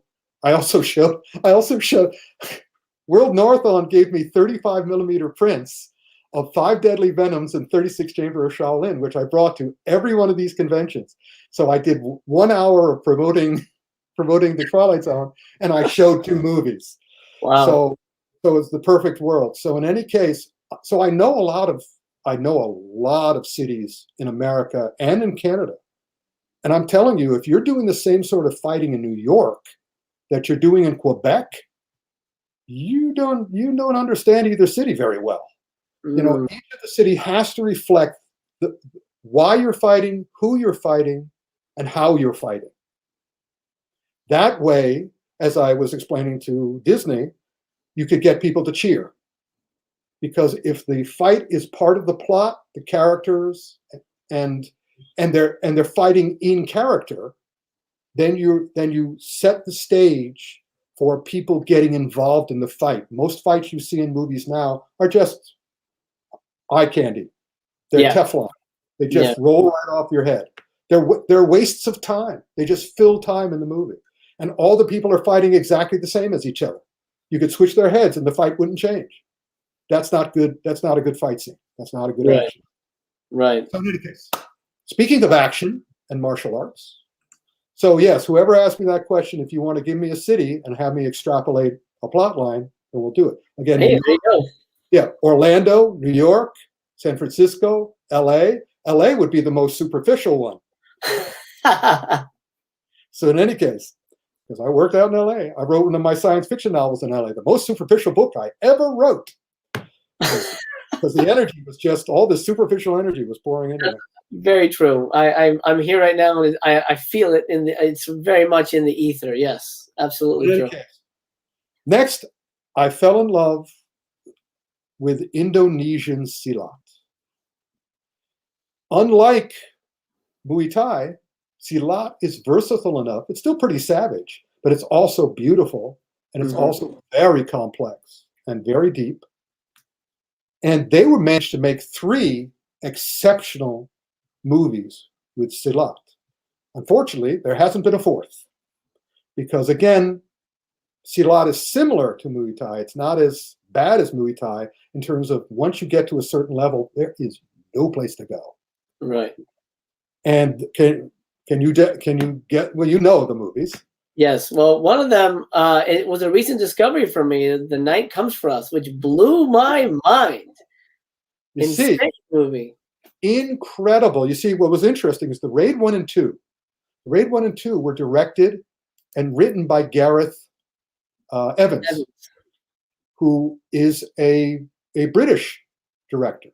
So he was able to bring it's probably not British, he would kick me in the face. I can show you the picture I had with him. We had a long talk. So he anchored it, because he's not coming from a tragic country where every ending has to be a downer. Right. So, and also to me, the Raid 1 and 2 are like the Conjuring 1 and 2, because the Raid 2 has an extra hour in it of character building. That's how he made it involving, because he knew that he was limited with the style. So he connected the style to the emotions and the motivations of the fighters. Each of them had a goal to accomplish. And he got us involved in that. Welsh, thank you. Evans is Welsh, thank you. I'm going to call you AIM right now, because A-M-E, Asian. Yeah, there you go. AIM. Thank you, AIM. You're right, he was Welsh. He told me he was Welsh, and it just left my mind. But he anchored that movie with his style. And that's why the follow-ups were not as good as those, because they were Indonesian and they were stuck with their own mentality. But everybody great who worked on the Raid 1 and 2 made The Night Comes for Us without Gareth. And they did an astonishing job, so astonishing in fact that I would say, I dare you to follow that up. Yeah. How can you possibly follow that? Tough. Even by the end of the movie, one of my favorite moments was when the slightly comedic character was going, I can't do anymore. I can't do this anymore. I just can't do it. Yeah. There's no place to go. So yeah, definitely, that's a great triple feature. That's anybody who can tell me how they can do another Silat movie, that would be great. They can put Silat in a movie, but those movies were about Silat, about the Indonesian people, about the national martial art, and that was great.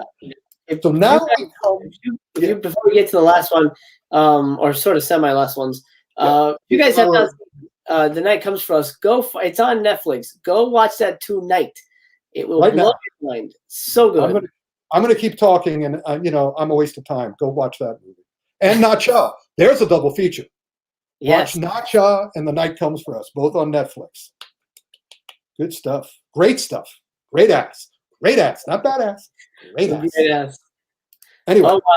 AIM is reporting Timo wants to do a spin-off of The Night Comes for Us, but he's having trouble getting funding. Okay.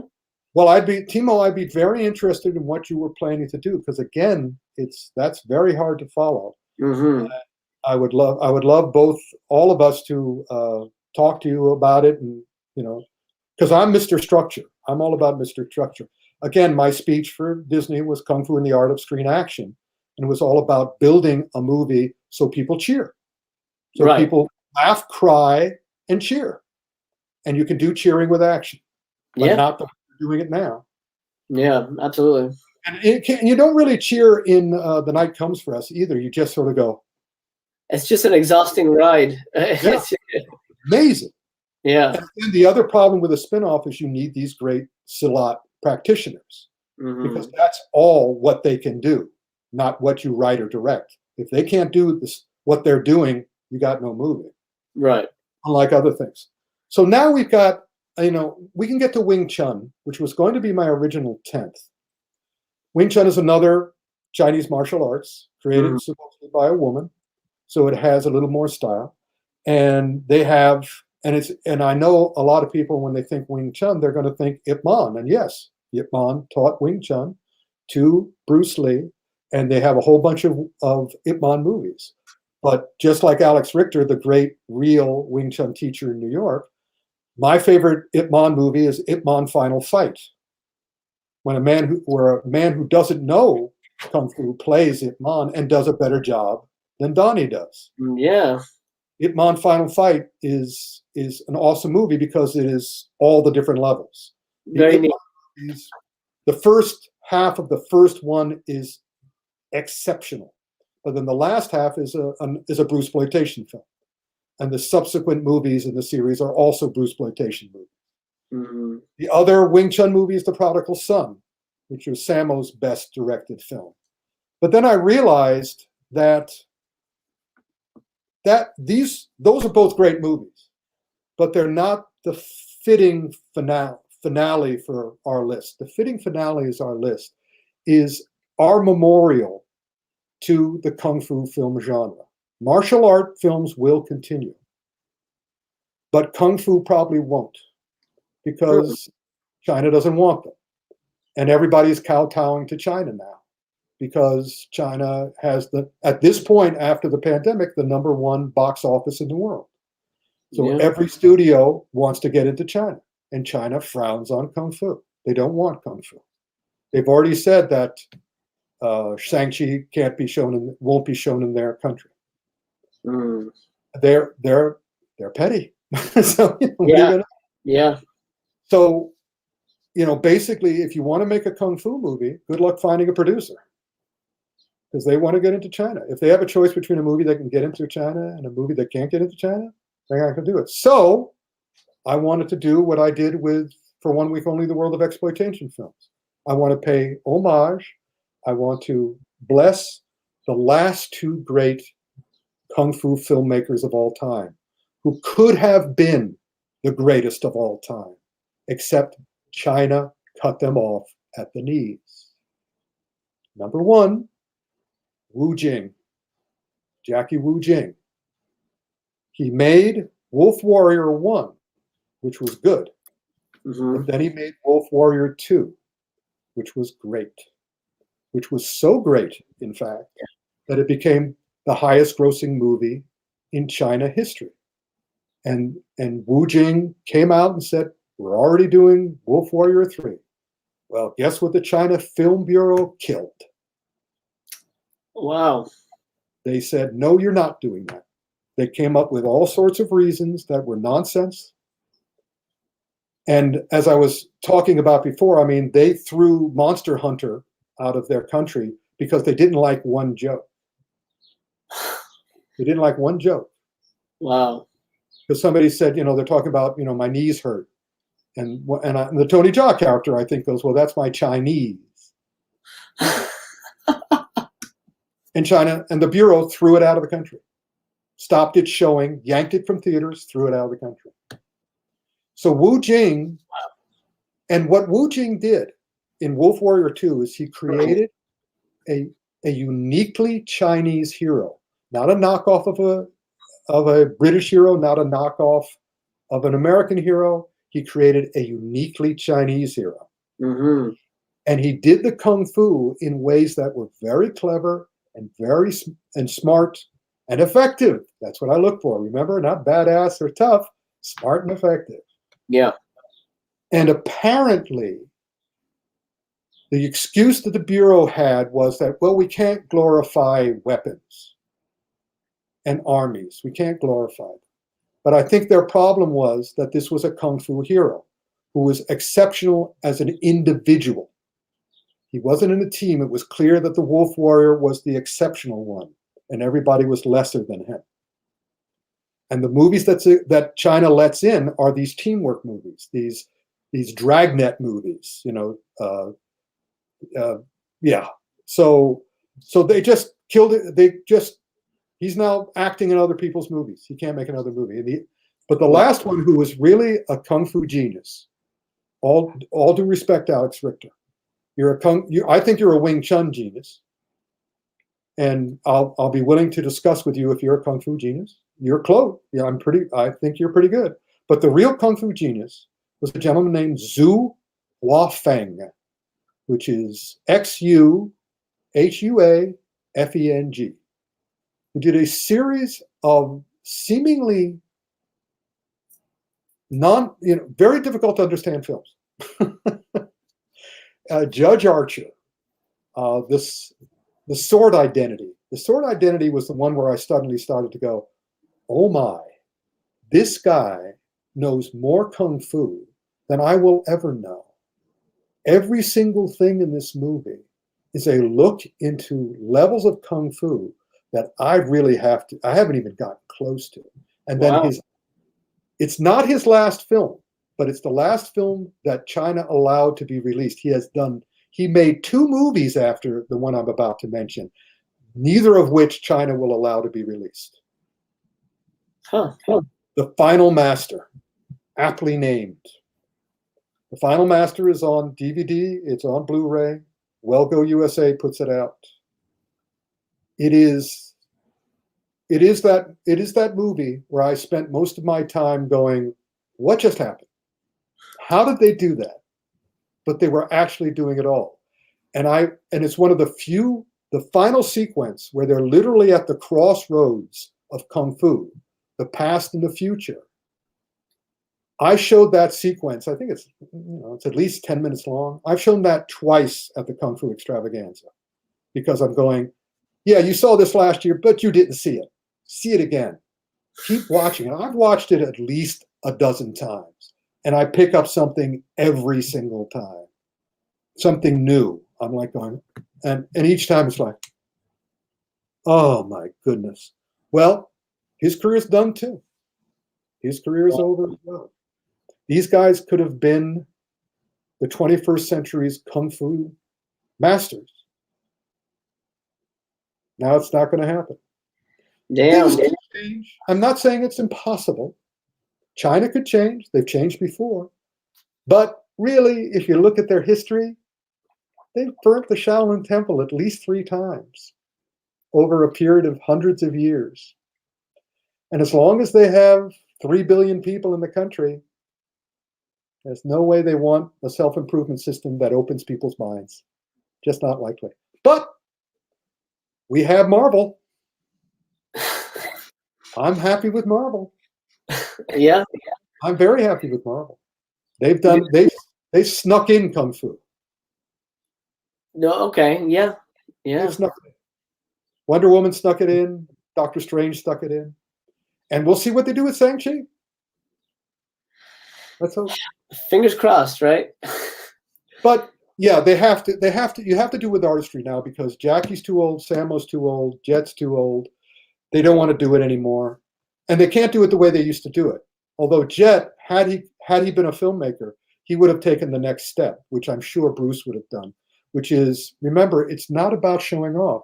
It's about, the next step in enlightenment.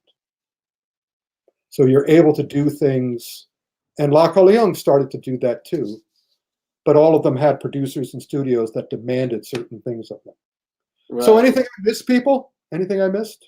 I don't know. That's fairly comprehensive. I think that's that's a solid list. What I'm going to do, guys, when we're done here, in the description, I'm going to write out the list for you.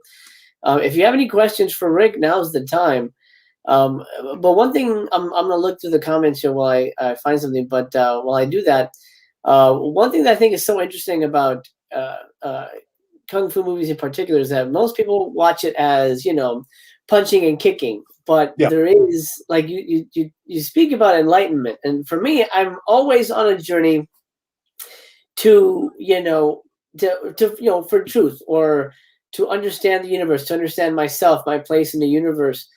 I think I mentioned this to you a while back. I did kung fu for 5 years, and then I had to stop because it was offered at my school, and my teacher would come, my Sifu would come to the school. It was after school program, but it wasn't offered anymore, so I had to stop. And then recently I started taking Taekwondo. I stopped after 6 months because it just felt so rigid. It was like, who cares if my sidekick is perfect? I you know, if I'm gonna get, if it pushes the guy away, it pushes the guy away. You know, I don't know. That was my thing.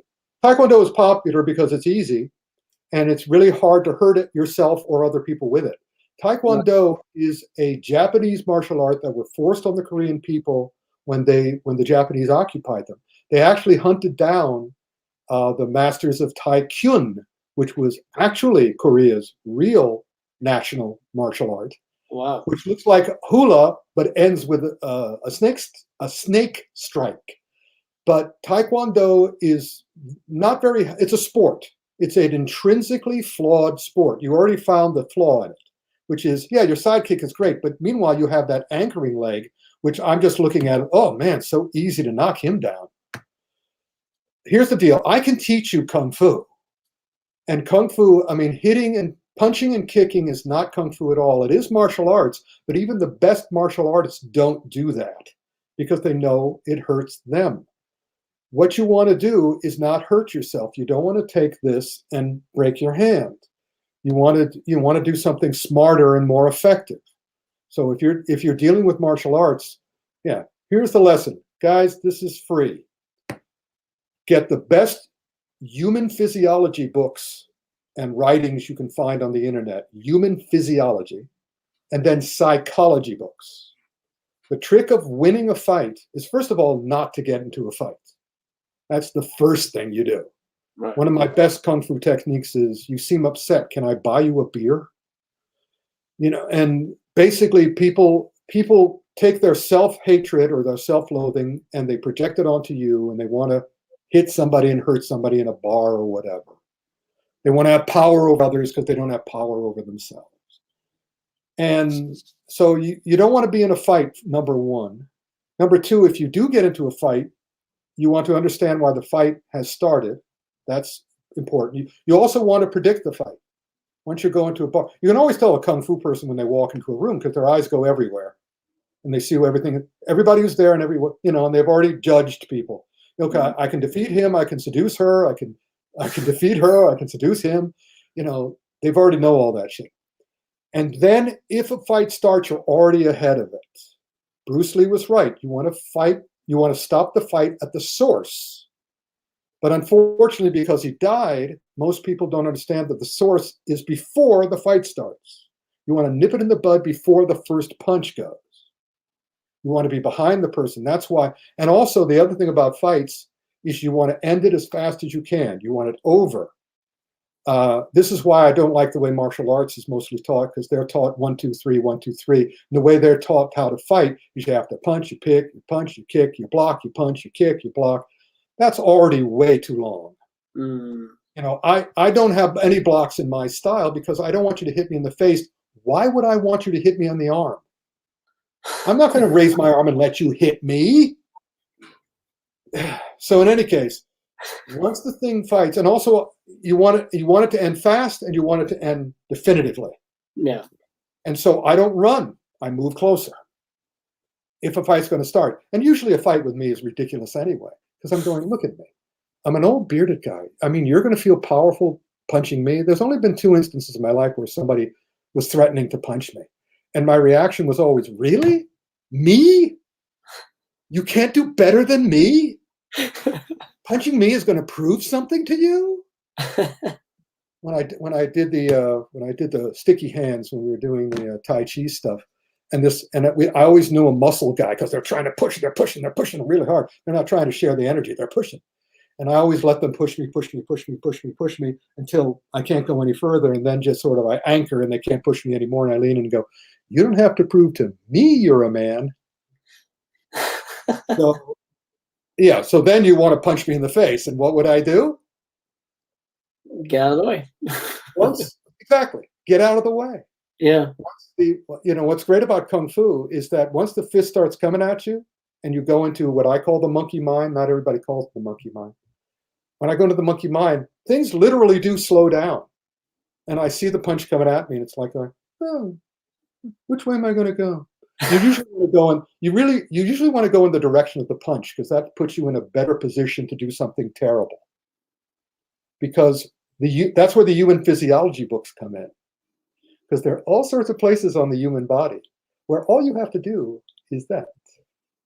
You don't have to do this. All you have to do is that. And you can do that with your foot. You can do that with your hand. You can do that with your elbow. You can do that with your head. There are all sorts of places on the human body. First lesson, hit him here, you stun him. Hit him here, you knock him out. You hit him here, you kill him. So, yeah, human physiology. Human physiology is a great thing. You want to know more about your enemy, your opponent, not your enemy. If you have an enemy, something's wrong with you. That's another lesson we learn in Kung Fu. If you have an enemy, that's at least half your fault. At least half, probably more. You want to know about your opponent's body. You want to know more about the human body than your opponent does. Mm-hmm. Overwhelming odds are that you do, because if someone wants to start a fight, that usually means one really important thing. They're stupid. And if you're not stupid, it's all a matter of so many ways to destroy you, so little time. Because you know so much more than they do. And you know the big secret, that by even starting the fight, they've lost the fight because that's stupid. Starting a fight is stupid. They want to prove that they're badass. They want to prove that they're tough. That's just stupid. Because you could be happy. I'm Santa Claus. My motto is be nice. I can assure you that times when I'm angry, I don't feel as good as times when I feel good. Right. I like feeling good. I like me. I love me. So I'm going to treat myself really well. And that means that I'm going to protect myself, because my childhood up to from the age, basically up to 32, I suffered a lot of unfortunate things. Oh. And I decided that I was going to do something about it. If nobody else was going to take care of me, I was going to take care of myself. And I've felt pain and I didn't like it. And I felt healing and I really liked that. So I sort of went, smoking cigarettes, taking drugs, throws me off balance. Drinking, I'm the worst drunk. I got drunk once. I was my least favorite kind of drunk. I was horrified. Oh, wow. I was a self-pitying drunk. And I went, oh, F this. Give me herbal tea, man. I don't need the caffeine. I don't need the alcohol. I need the brain cells. Yeah. Because I'm writing, directing, and starring in the movie of my life. Exactly. That's what I like. It's a good way to put it. Speaking of the movie of your life, a video store review has said, "What about Washington D.C.? Oh my God! He picks the city. That's the worst possible place to set. Well, actually, not really. The problem is that power corrupts, and absolute power corrupts absolutely. What's great about these kind of movies is you don't have to be clever or subtle. The best movies, especially nowadays, when really, honestly, all the greatest movies have already been made. Look at what movies have won the Oscar over the last 50 years. All the truly great movies have been made. We're doing variations on them now. Yeah. Definitely with science fiction, definitely with mysteries, but everything else too. So you don't have to get subtle or deep. You're setting a movie in Washington, D.C., power. Washington, D.C. is all about power. So power corrupts. Absolute power corrupts absolutely. So what you can have, you already have the plot, which means you have a bunch of martial artists, because everybody in Washington, D.C. wants to prove how tough and badass they are and how much power they have over you. So you have a kung fu guy. And in my case, I mean, the first novels I wrote were in the Destroyer series, which were satires of action adventure stuff. So I always want to be the Destroyer character. And I always want the Destroyer. I'm sorry that Jack Black played Panda in the Kung Fu Panda movies, because if I got to do a Destroyer movie, I'd cast somebody like Jack Black. I'd cast Bill Murray. I wanted to cast John Candy. I wanted the least big expected person to be the greatest martial artist in the world, the master of Zanju, because I would have shown that martial arts is not muscles and anger and stupidity. And that's what you have in Washington, D.C. Everybody who's trying to get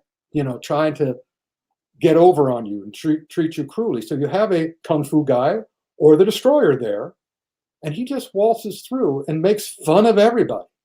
But then, to make it dramatic, you have him corrupted. He starts getting all the power. And then you have the Chun character come in, who would probably, it would be me. I always have the custodian.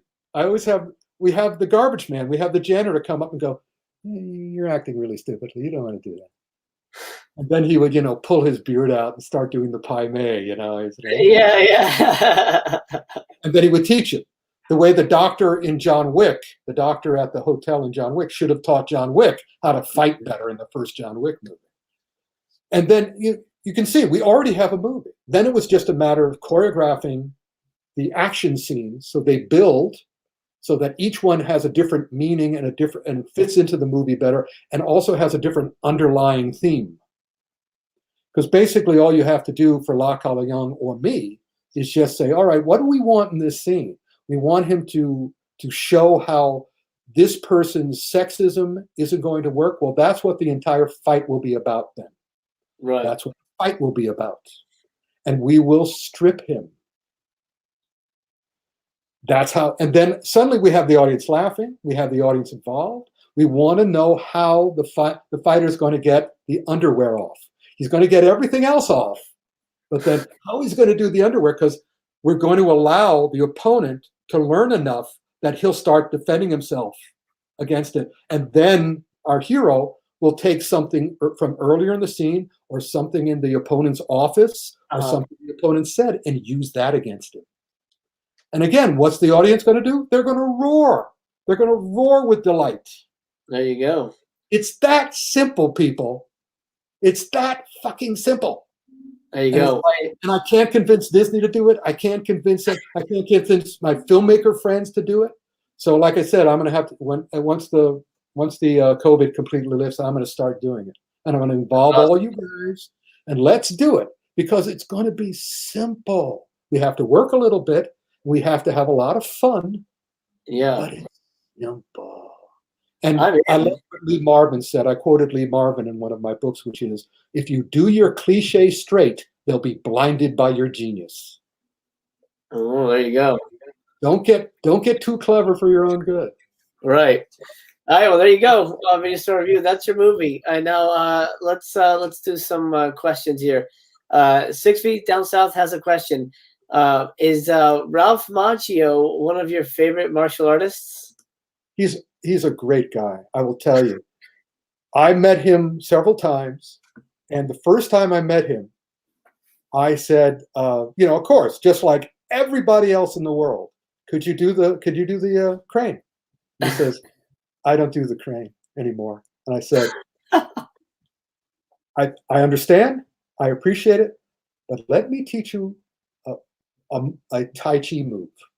And when we take the photo, you do the Tai Chi move, and I'll do the crane. And by the end of our meeting, I was calling him the Karate Kid. He was calling me the Kung Fu guy. Oh, nice. So picture of him doing Tai Chi and me doing the crane.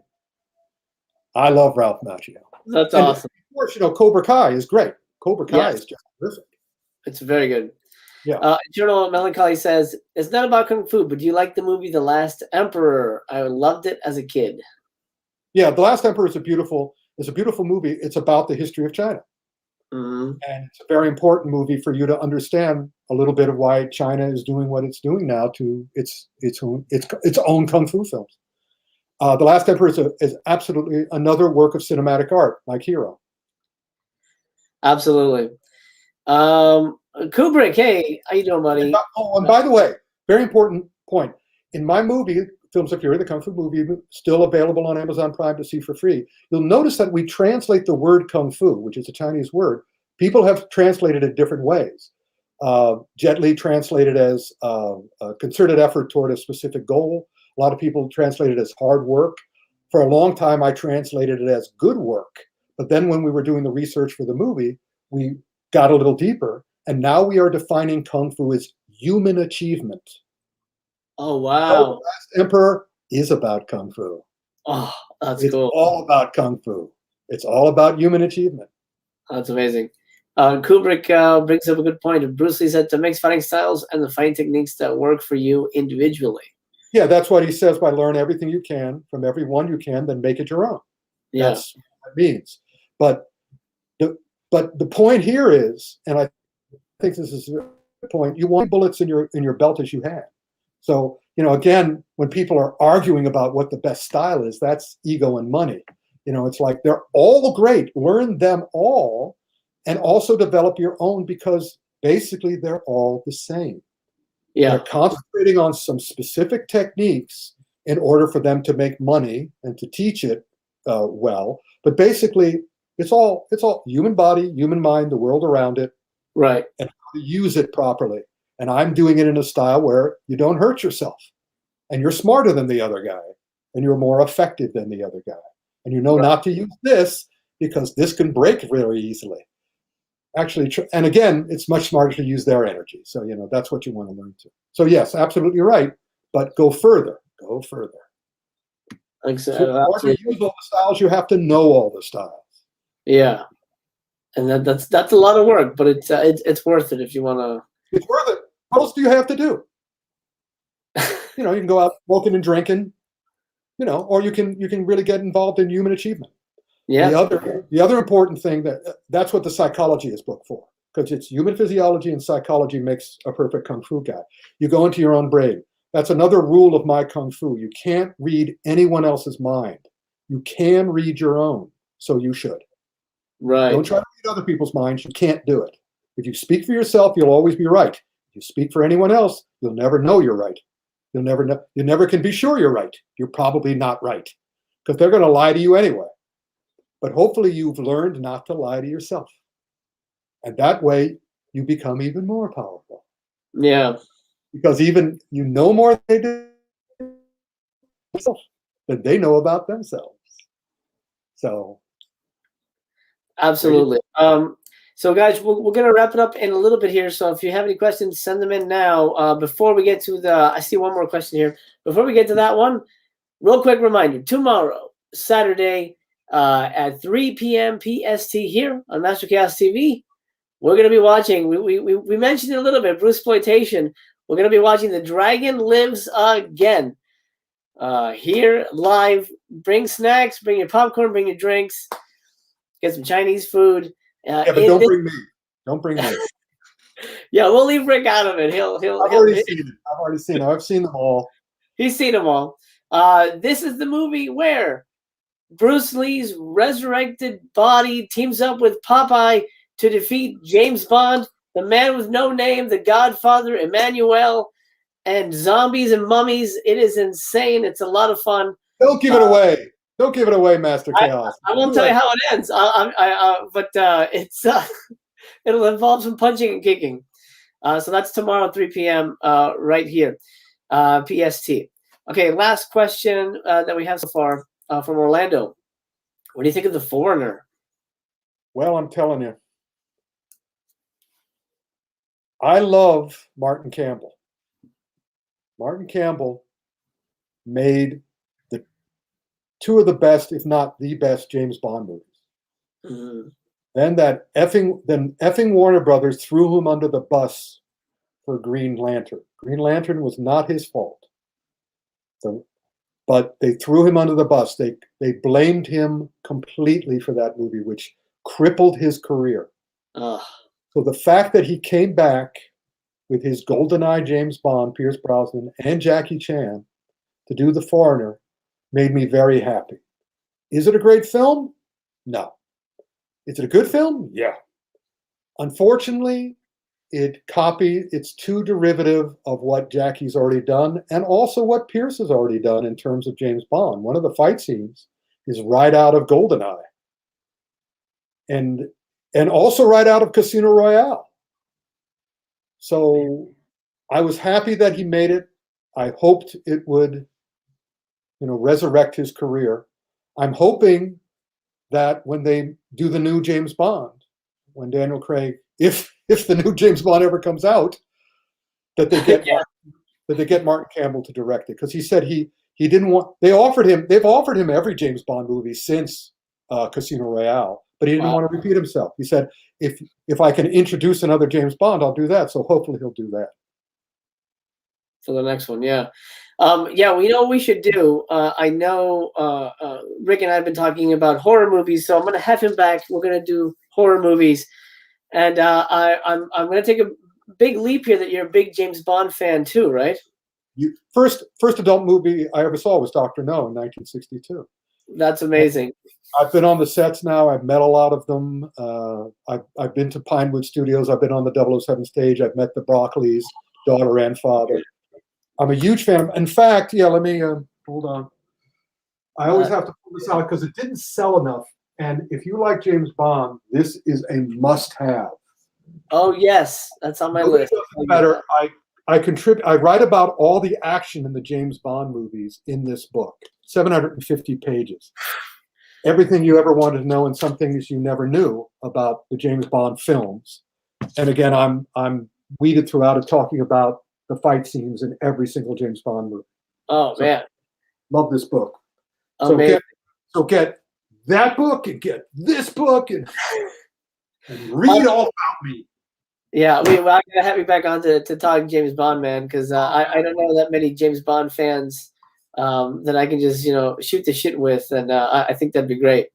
I know a lot of backstage stuff, too. I know a lot of stuff. Okay, Eric has a question. Thoughts on Moon Lee and Yukari Oshima? Oh, I love those guys. Maggie Chung, Moon Lee, Angela Mao, Yukari Oshima.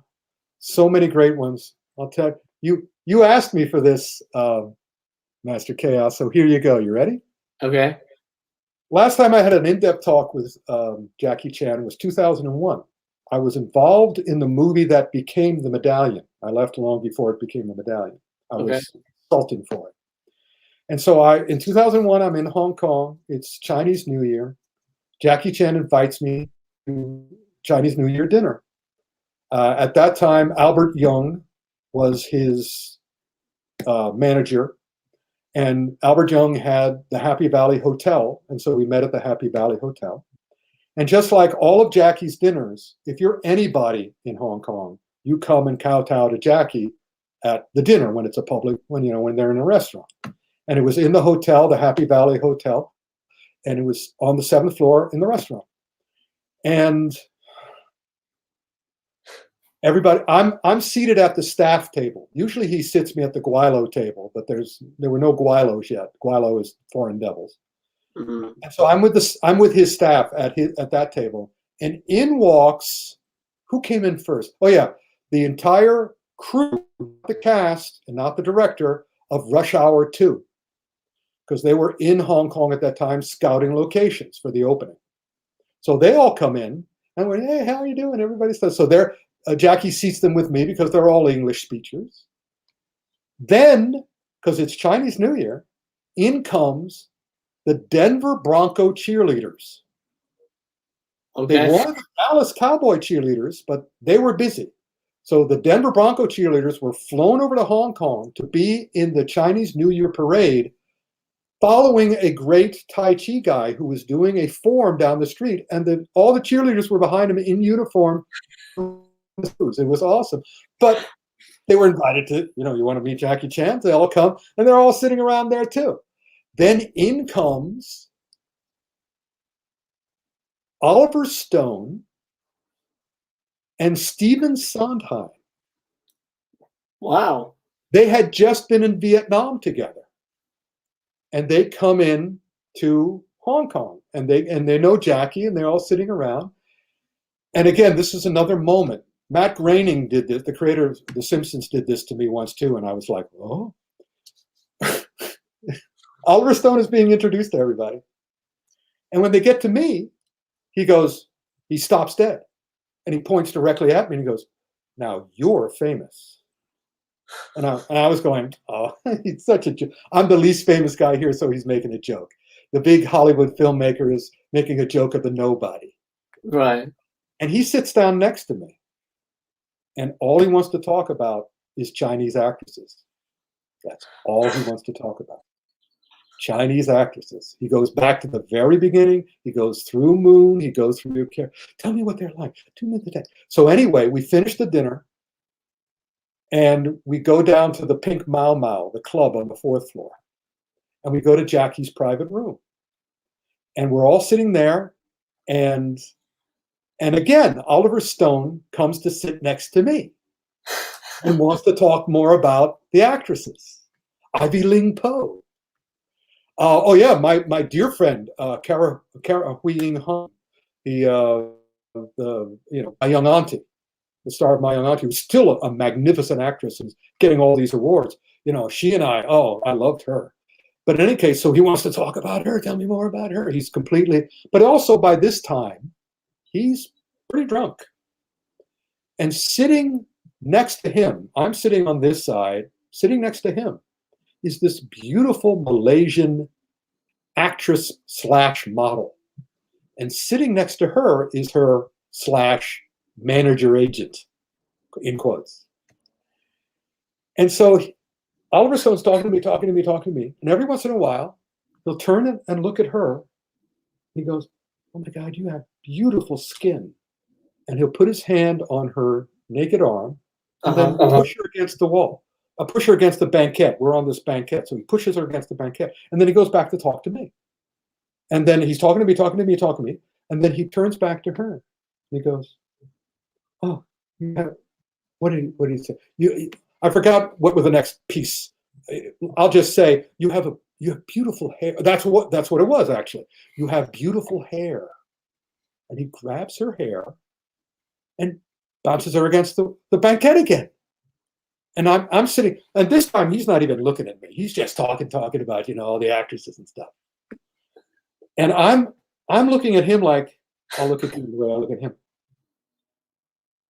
I'm sort of like mentally saying, what are you doing, man? And then when he's not looking at me, he's looking everywhere at me. So I lean over and look at the model / actress and, go and sort of go, and the manager should have said, hey, stop this, right? Yeah. But he wasn't the boyfriend. And, so I lean back and he keeps talking for a while. And then he goes, turns toward her. He goes, you have beautiful lips. She really did. She's Malaysian, like Michelle Yeoh. He reaches up. He takes her lips like that, pushes her against the wall. And I go, Oliver, what are you doing, man? What are you doing? And he just starts, he said, no, I'm just having fun. It's all right. It's okay. And he sort of moves away. And you know what the punchline is? Guess who was mad at me? The manager? And the actress model. Really? They would have been happy for him to break something. They would have had him then. He would have had a part in a movie. They would have had money. I realized that afterwards. I've done a lot of that sort of thing. I still come in like Mo Guilo, which means hairy foreign devil. And I'll sort of like blunder around like, Mo Guilo, hairy foreign devil. Yeah, I should have known. I should have let him. I really should have waited to see what he did to her next. I mean, I think it would have been the chest. Gosh. Wow. Well, everybody's got a story, man. That's a true story. Wow. Well, thank you for sharing.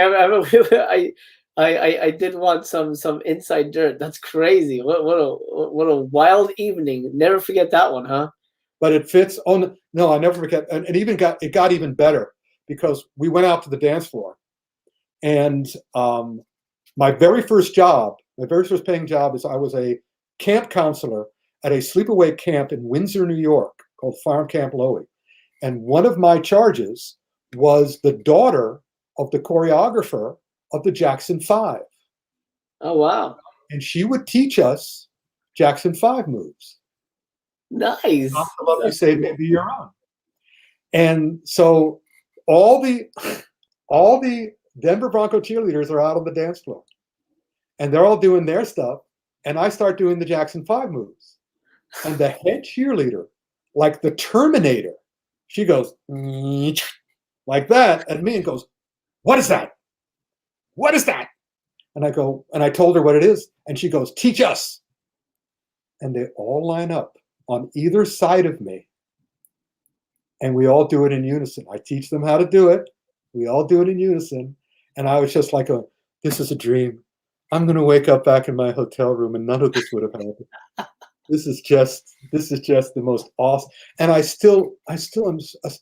This was 2001. So I didn't have this. I didn't have this to take all the pictures. I didn't have the pictures. Oh no. Oh man. Well, I've kicked, on the. We'll take your word for it. It was just. I literally went to my little suite. They gave me a mini suite at the Happy Valley Hotel, and I just sat in there going, "Did that just happen?" That's amazing. Well, that's a perfect way to sign out for the evening. I hope you guys have enjoyed listening to the kung fu expert, the martial arts expert, the man, the myth, the legend, Ric Meyers. The man who will not shut up. Hey, no, that's great, man. For me, I'm always somebody as a host. I'm always somebody that I want to sit back and listen. That's what I'm here for. I brought you on for a reason, not so you can hear me talk. I love talking movies with people who care so passionately about movies. I love sharing movies with you guys at home and talking film. It really makes me feel like the world is a very special place, a very important place, and a very small place. And it's nice to share some time with you and you as well, Ric. And we shall definitely do it again. Guys, this has been Ric Meyers. I want you to go find his books. I'm going to put links in the descriptions. In the description, give me about 10 minutes after the show's up because I have to go edit all that stuff. So I'll do that. I'm going to put that up there. You can find his stuff. And I will also put the list of the movies we talked about. So in case you didn't take notes, find it there. And you'll enjoy. You'll have plenty to watch. Go right now. Night comes for us, not ya. Oh yeah, there you go. Yeah, Netflix, absolutely. And tomorrow, I guess depending on when you're watching this, but tomorrow 3 p.m. we're going to be watching The Dragon Lives Again, the craziest Bruceploitation movie ever made, and they're all kind of crazy. So, okay, that's it, my friend. Thank you for watching. I want you to remember that I love you. As a matter of fact, I love you just the way you are. I'm sending you good vibes. From Ric and I are both sending you good vibes. We wish you the best. And until we meet again, take care. Healing energy. Healing energy. Yeah, exactly. Good energy. We remain to be continued.